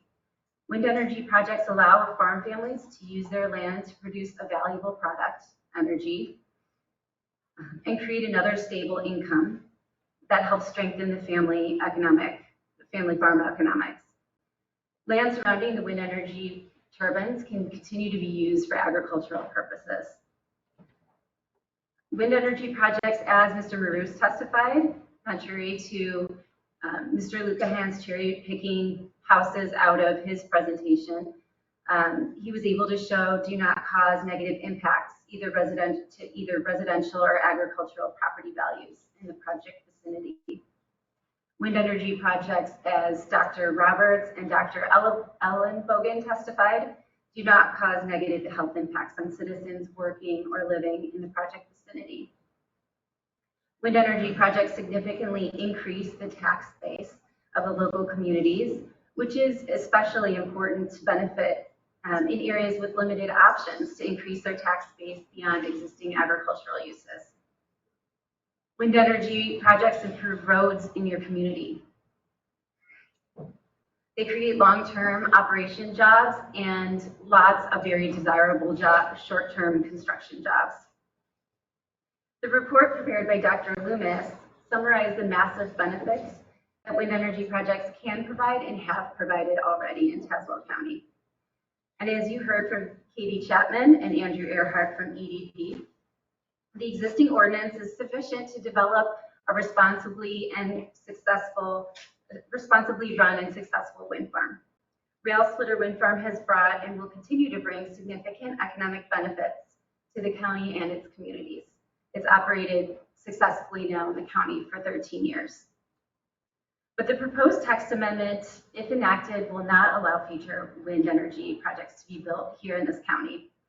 Consider the proposed ordinance's impact on landowner property rights. There are currently landowners with over 16,000 acres of land that would like to participate in the Invenergy and EDP projects that are underdeveloped now. The proposed text amendment would take that choice away from those landowners. We also ask that as you are reviewing the evidence presented to you during these hearings, to please consider the source. Peer review is a process when an article is verified by a group of scholars in the field before it's published to ensure the article's quality. Peer-reviewed articles are written by scholars for scholars and are a reliable source of information on a topic or discipline. The articles that the United Citizens of Tazewell County provided on the topics of health effects from wind turbine noise and infrasound are not peer-reviewed. As a recap, the key provisions that make the proposed ordinance unworkable for developers, while certainly not exhaustive, include a couple of the following. And to be clear, we're not listing these provisions to be intimidating or threatening, but it's simply a matter of fact that these provisions will make a project infeasible from a developer's perspective. And the first is setbacks. The proposed ordinance increases property line setbacks to 3,000 feet, as we've heard. Under the setback standard, the installation of a single turbine requires that a landowner own a parcel larger than 830 acres, or the developer must seek waivers from so many landowners that the project becomes infeasible. The decision of one property owner not to participate in a wind project would eliminate over 1,000 acres of adjacent land from participation under the proposed UCTC setbacks. EDP has tried to figure out how to build Rail Splitter 2 under the proposed setbacks, but has been unable to do so. In addition to the setbacks, the tip height restriction of 500 feet that was proposed is very restrictive.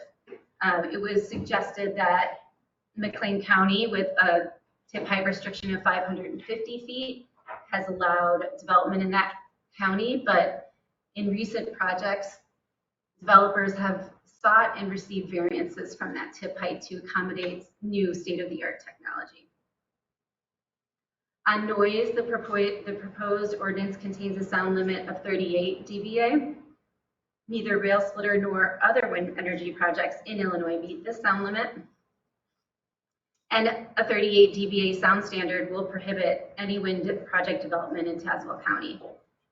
As Mr. Hanker testified, no state or country which has conducted independent studies of wind turbine noise has adopted this 38 dBA standard, because there's no scientific, health, or environmental benefit justification for the setback. As the current Illinois Pollution Control Board sound standard, as Mr. Hanker testified, is consistent with other sound regulations throughout the country. The height restriction. We talked about this as being 500 feet. The new modern state-of-the-art turbines that are being manufactured now are greater than 500 feet in height. They're able to produce more power, requiring less turbines for a project to produce the same energy. These turbines do not create any increased environmental concerns, and they're subject to the same extensive environmental review. The soil productivity index requirement, this requirement that turbines be sited only in areas where 75% of the site has less than a 125 soil productivity index, eliminates virtually all of the land in the county for use in a wind energy project. And it makes wind projects impossible to build. The United Citizens of Tazewell County couldn't identify any project that has ever been built in Illinois that meets the standards proposed in the ordinance. We agree that Tazewell County should zone the siting of wind farms, just as the county regulates other land uses. But Tazewell County's experience with Rail Splitter and that of surrounding counties with other wind projects does not support the wholesale replacement of the county's existing ordinance with an ordinance that will prevent all future wind energy projects. And Tazewell County may, and I've heard many suggestions that it may update its ordinance, but those revisions can be accomplished with amendments to the current ordinance and also reference to counties that have allowed responsible and successful development of wind energy, such as Mason, Logan, and McLean counties. The UCTC proposed ordinance should not be the starting point for discussion of reasonable regulations. It is drafted to prohibit projects from being built, and whether that's intentional or not, it just is a matter of fact. It's contrary also to the proposed ordinance's stated purposes that are listed in proposed section 153.01. And if we could revisit those for a minute, they include subparagraph A, assure the protection of health, safety, welfare, and property rights and values of landowners and residents in Tazewell County. The proposed text amendment will infringe on property rights, as I mentioned earlier, for those people that would like to participate in the projects and the values of the landowners in Tazewell County. Moreover, the proposed text amendment fails to protect health, safety, and welfare because it eliminates the substantial economic benefits that wind energy projects can offer. Subparagraph B, protect the county's ecological environment. The production of clean energy is the core of protecting the county's ecological environment. The proposed very prohibitive ordinance is contrary to the protection of the environment. Subparagraph C, assure that any development and production of wind-generated electricity in Tazewell County is safe and effective. If the text amendment won't allow the future development of wind farms, the proposed text amendment is contrary to this purpose. Subparagraph D, facilitate the economic opportunities for all county residents. Discouraging wind energy projects in the county will deny rather than facilitate economic opportunities for county residents. And subparagraph E, promote the supply of wind energy in support of Illinois' statutory goal of increasing energy production from renewable energy sources. The proposed prohibitory ordinance will do exactly the opposite of promoting the supply of wind energy in Tazewell County and in Illinois.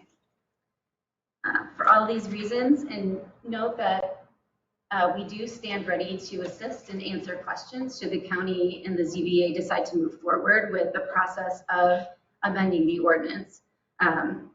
But with that, we respectfully request that the ZBA make a negative recommendation on this proposed ordinance. Thank you.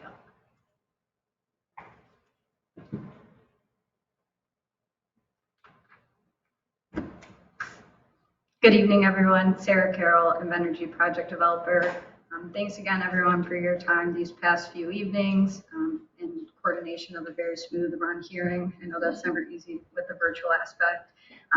My statement will be even shorter than that. On behalf of the Invenergy team and our participating landowners in the Invenergy Wind Energy Project under development in Tazewell County, we thank the county staff, members of the zoning board, and members of the county board for the opportunity to participate in this hearing and present information to you. Since our counsel, Jim Griffin, was unable to attend tonight due to a conflict, Invenergy is not presenting its own closing statement. Instead, Invenergy joins with the support of the closing statement that was just made by Ms. Antonioli. Thanks, everyone.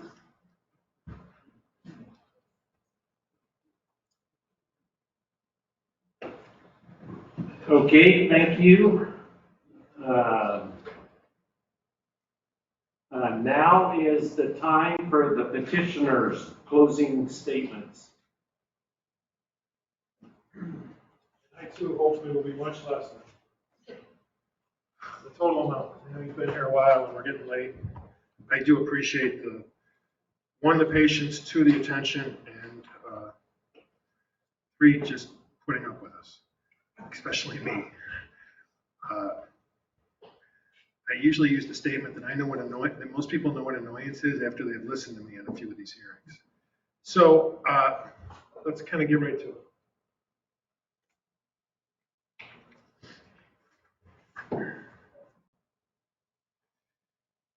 I don't know how many times I'm going to say it, but I guess I'm going to say it one more time. Issue is not wind versus no wind. Never has been, never should be.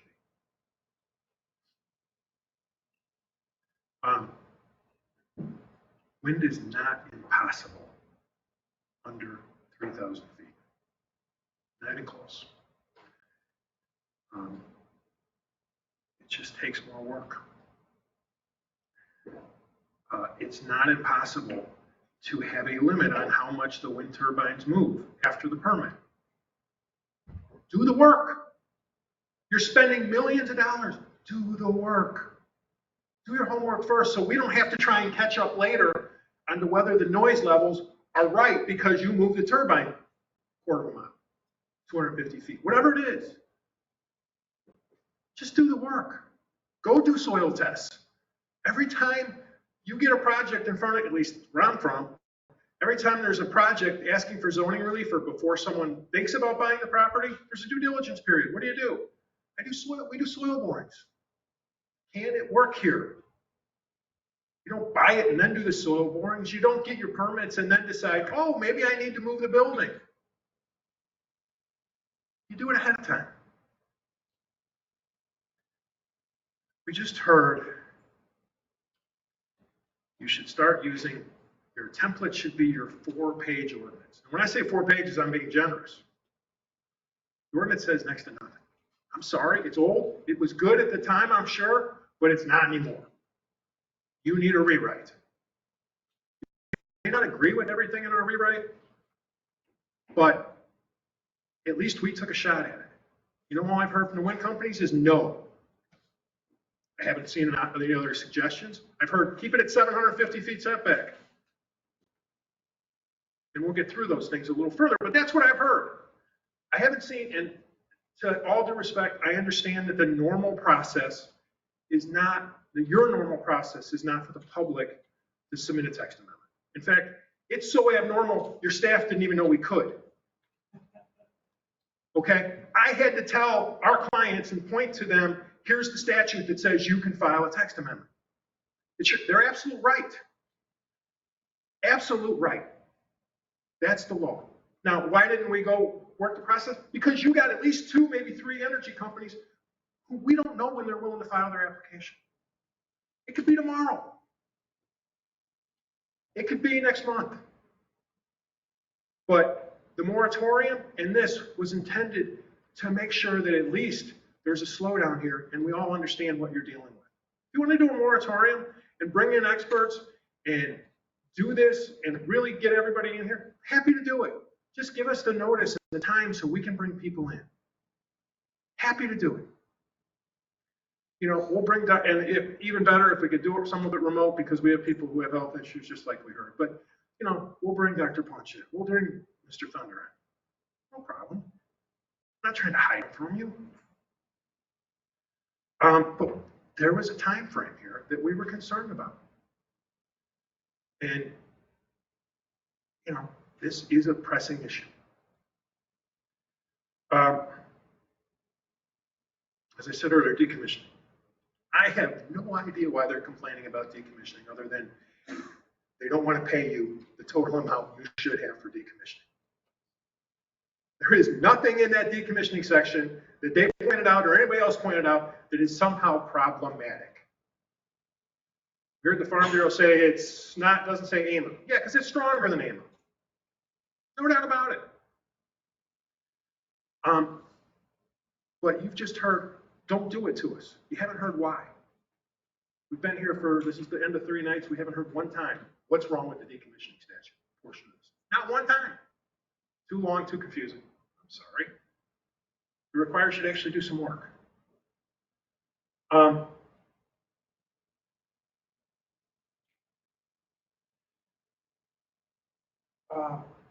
we'll probably talk about this in a minute because I'm trying to put a bunch of things in. I will admit my order may not be the best because we're doing a bunch, you know, I'm hearing things tonight, hearing things I'm trying to respond to. But here's what you heard from their doctors.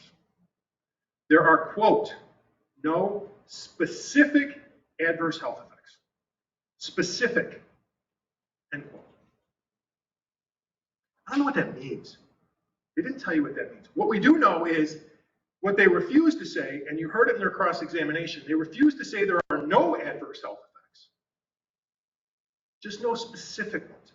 I don't know what that means, except we're seeing health effects, but we don't know what the causation is, and we're not absolutely sure which ones are caused by wind and which are caused by something else or a combination thereof. I don't know. I'm not a doctor, none of us are. Not in this room, I'm guessing. But what we do know is there are adverse health effects. Every time you ask them, are there adverse health effects? The answer is there are no specific adverse health effects. What does that mean? I don't know what that difference is, except they're playing some game and I don't understand it because I ain't that bright.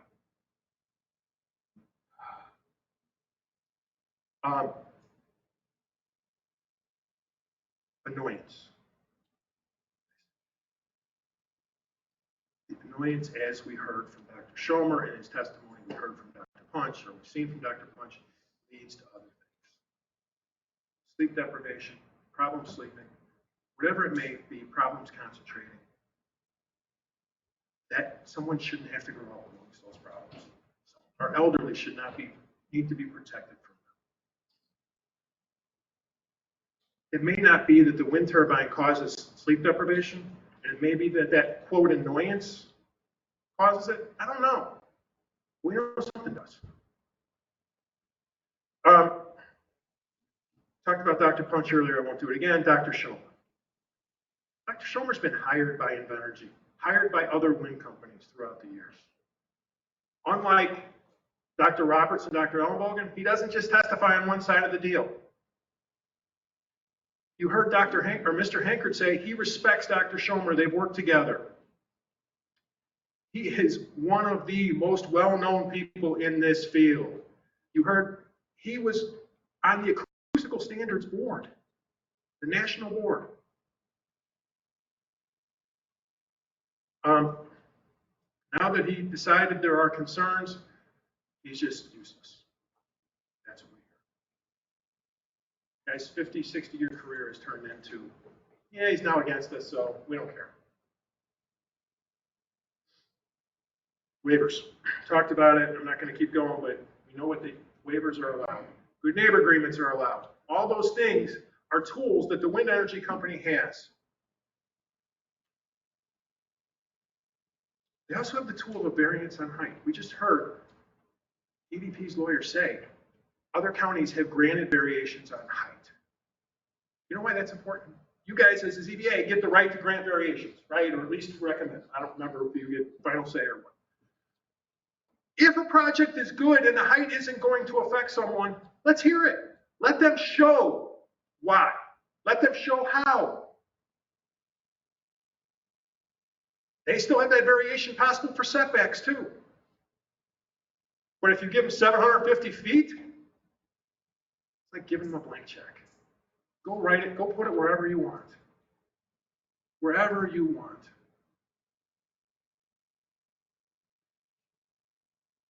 I also kind of, and I'm skipping around in my own mind in my notes. I heard from someone, our lessors who let us use their property for wind turbines, they don't want the wind turbines in the middle of their property. So, they're the ones getting the money for this. We're going to put it next to Joe Smith's property because he didn't do it? The person who should be affected the most is the person who's getting the money. If he doesn't want it in the middle of his property, maybe it's a dollar amount more. I don't know. But you shouldn't be going, oh, the guy who's getting the money, he doesn't have to get affected, but the guy next door does?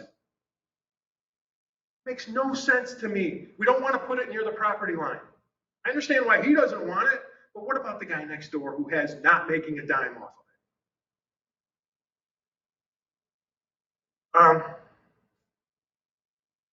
One thing you didn't hear is that they can't stop shadow flicker, particularly dwellings.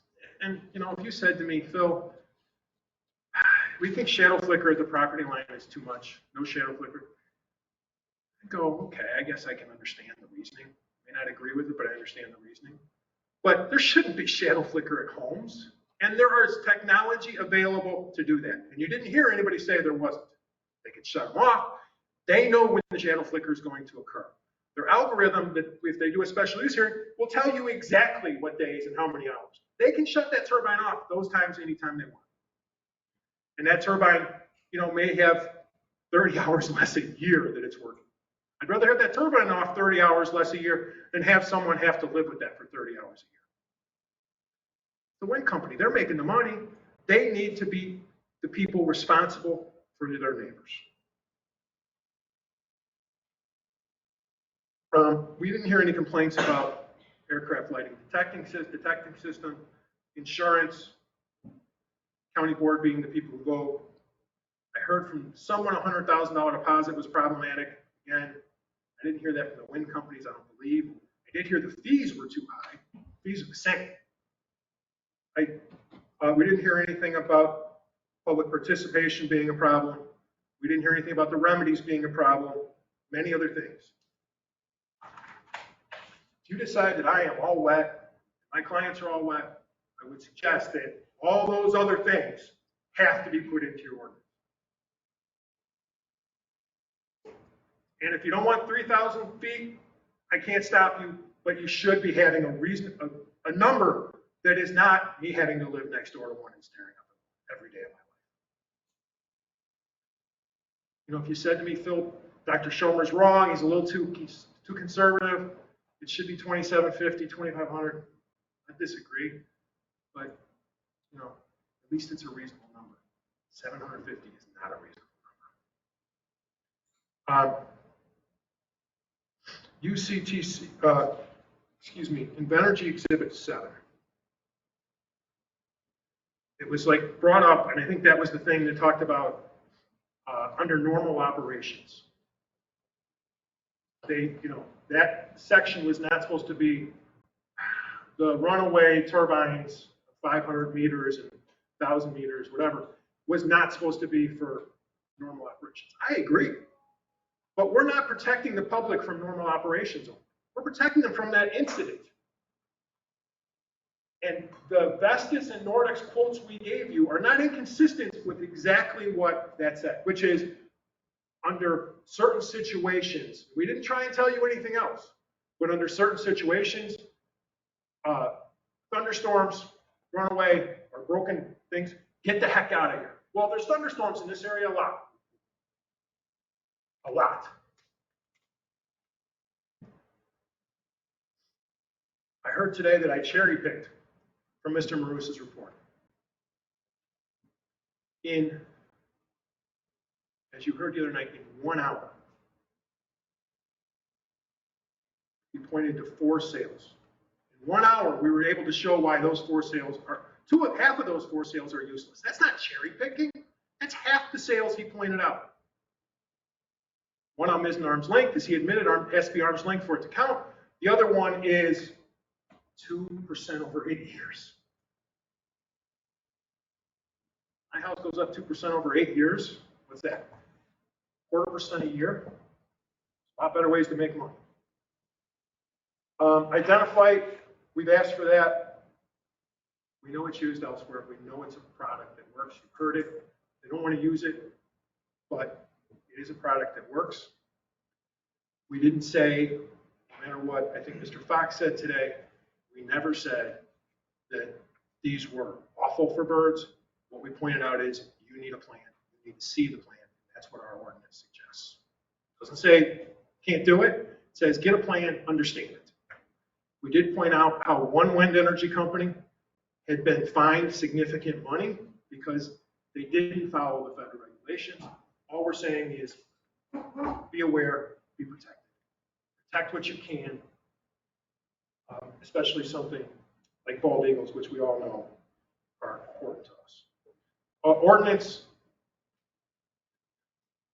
is meant for responsible developers. I agree with, and I forget who said it, it was a gentleman from Invenergy, I believe. They're a responsible developer. They may be. But your ordinance has to be for more than just the responsible developers. It has to be for everybody. If I came in and tried to develop a wind farm, and I know nothing about wind farms, let's be honest. I mean, I know enough. I don't know how to run one. I don't know how to hook it to the grid. I don't know any of that. I don't know the economics of a wind farm. I don't know if I wouldn't know how to put up a wind turbine that wouldn't fall down. You don't want me developing it here. You're protecting yourselves against not only what some companies do, but what the fly-by-night companies do. If they can meet your zoning ordinance, you're stuck with them.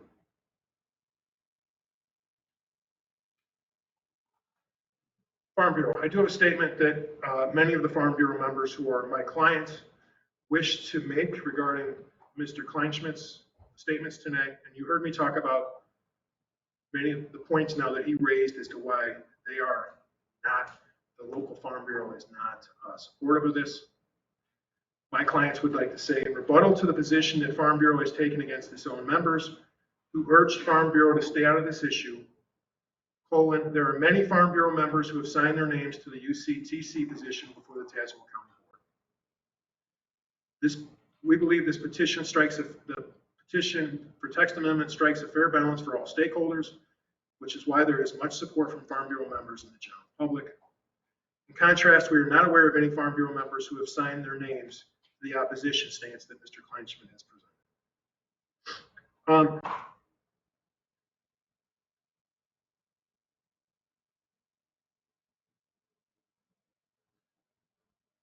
Just want to note that the county average soil number is 123. That does allow many places in this county to have turbines. Under the ordinance we're protecting, at the very least, that statement that's in your comprehensive plan needs to be included in this. That should be something that's looked at as part of the special use application.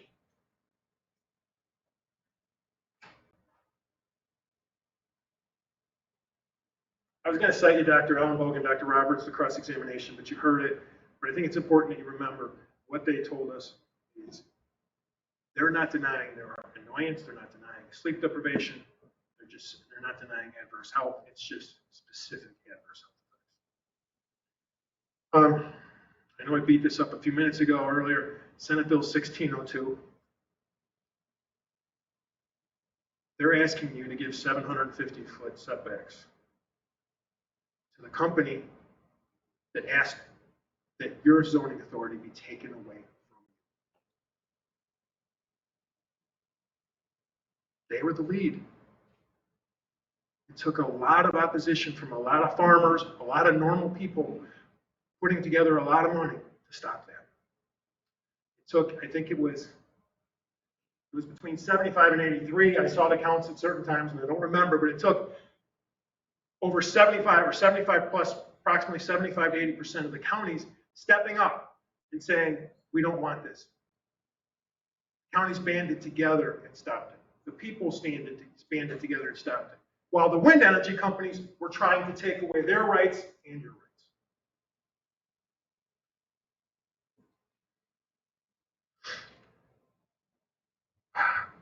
Kind of 5 major issues I can think of, maybe 6, but 5 major issues we heard by the wind companies. Height. Your current zoning ordinance is unlimited. Unlimited. At a 750-foot setback. That's what they want you to keep. They haven't said, hey, give us 2,000, 2,500. Give us 650 feet. No, we want unlimited. You have no height limitation. You have an FAA. FAA doesn't regulate height. You only regulate when you're close enough to an airport. And I think it's not every airport, but I won't talk about what I don't know for sure. Sound. We heard no suggested new levels. Not one suggested level from the wind companies. Just, hey, guess what? Let's use the IPCB regs. We don't care if they're outdated. We don't care if they're 55 years old. We don't care if the guys who were involved said, we shouldn't, this was not intended for wind turbines. We heard, oh, but the PCB has had the chance to change those regulations if they wanted over the years. Again, politics. You think these farmers have a strong enough lobbyists or lobby organizations to cause that to happen over the wind energy companies? Lobbyists cost a lot of money. Again, 750-foot setbacks, there is no suggested modification. Just give us what we have. Give us what we want, leave it as it is. It's ridiculous. Fees. We heard the fees are too much. As I said before, they're the same as before. They did rail splitter on it. Now they say, we actually talked about raising the fees. We did. And the reaction was, no, you know what? Let's be reasonable. Let's keep the way they are. They worked once. Everybody should be happy with them. The county is, it's their money. And wind companies were able to develop under it. Now they say, oh no, it's too much. The only suggested change they have in the entire 4-page ordinance, lessen the fees. It's the only one we heard. Lessen the fees. Decommissioning. Again, no suggestions to fix. No specifics, too long, too hard. Or too long, too complicated.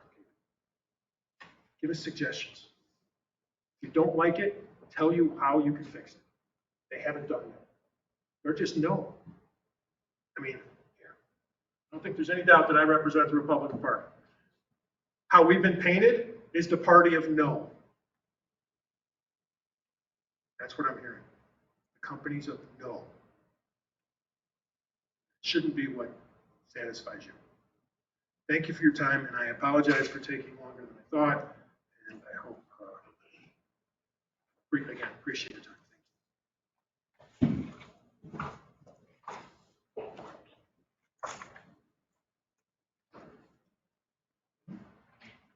Okay, thank you. That concludes the public portion of the hearings. Okay. Zoning members. Next on the agenda is deliberations. And so what are your thoughts? We're at 9:30 now, start deliberating, or set another time to deliberate, or what's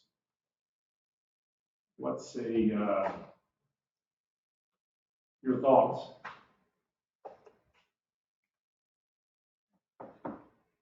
Bill? I'll jump right in there. I'd like to make a motion to continue this to like June 30th or something. Okay, June 30th is, what's that, a Thursday evening?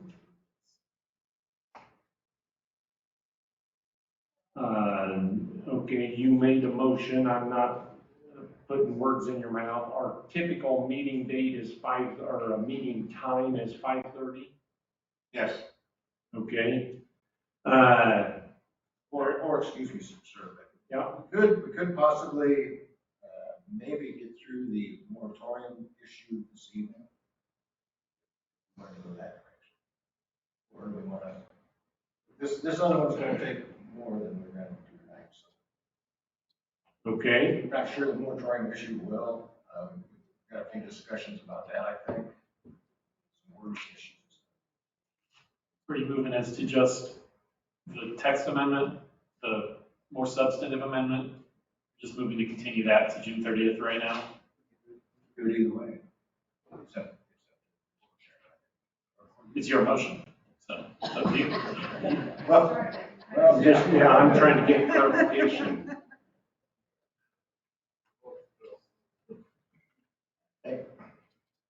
Okay, we'll leave it the way it was, and we continue both of them until the 30th. Okay, there is a motion that deliberations on case 22-19A and 22-20A, that's the moratorium and the text amendments to the ordinance, be continued on June 30th, I'm assuming at 5:30. Yes, sir. Okay? You got what you need? Okay, is there a second? Clifton seconds that motion. Okay, discussion, you have the first right to discuss because you made the motion. Well, I think we need time to absorb what was talked about tonight a little bit and read through some of this other stuff that he handed to us. Maybe that'll give us a better idea to go and come back to 30th, clear of our path forward. Okay, other discussion? Don? So on the moratorium, if we do nothing tonight, there's no special use permits have been requested at this point by any of the wind companies. So that would have to come to us probably not until the August meeting because the July meeting's already been posted. Is that correct? So we have time to decide on the moratorium. That was my concern, is that somebody would bring in paperwork and now we're faced with having to make a decision before we've had the chance to discuss all that. But if that can't happen, I'm perfectly fine with what Phil's saying. Okay, so let's look at the calendar here a minute. So the 30th is on that Thursday. It's the last day of the month.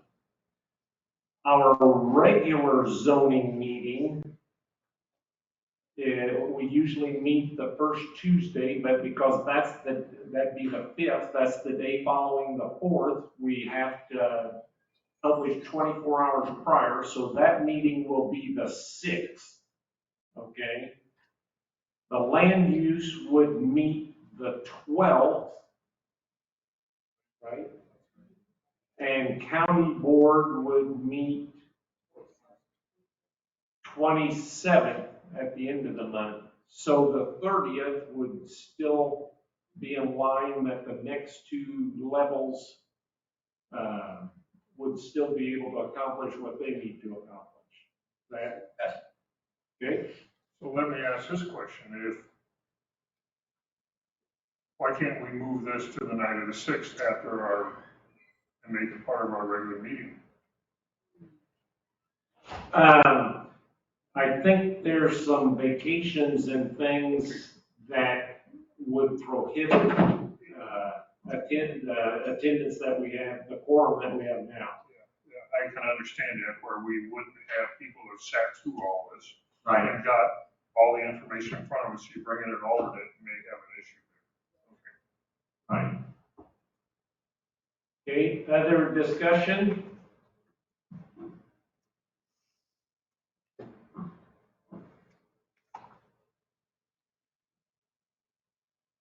Okay,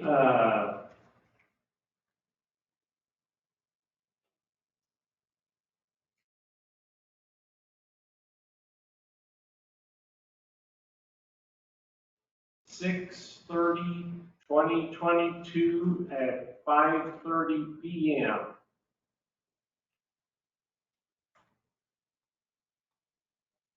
Yes, yeah. Roll call vote. Vaughn, Yes. Clifton, Yes. Flanagan. Yes. Vaughn, Yes. Webb, Yes. Chairman Lister. Yes. Okay, so that motion, these hearings on June 30th. And so for this portion, what's that? Yes, we're in recess until June 30th on these two motions.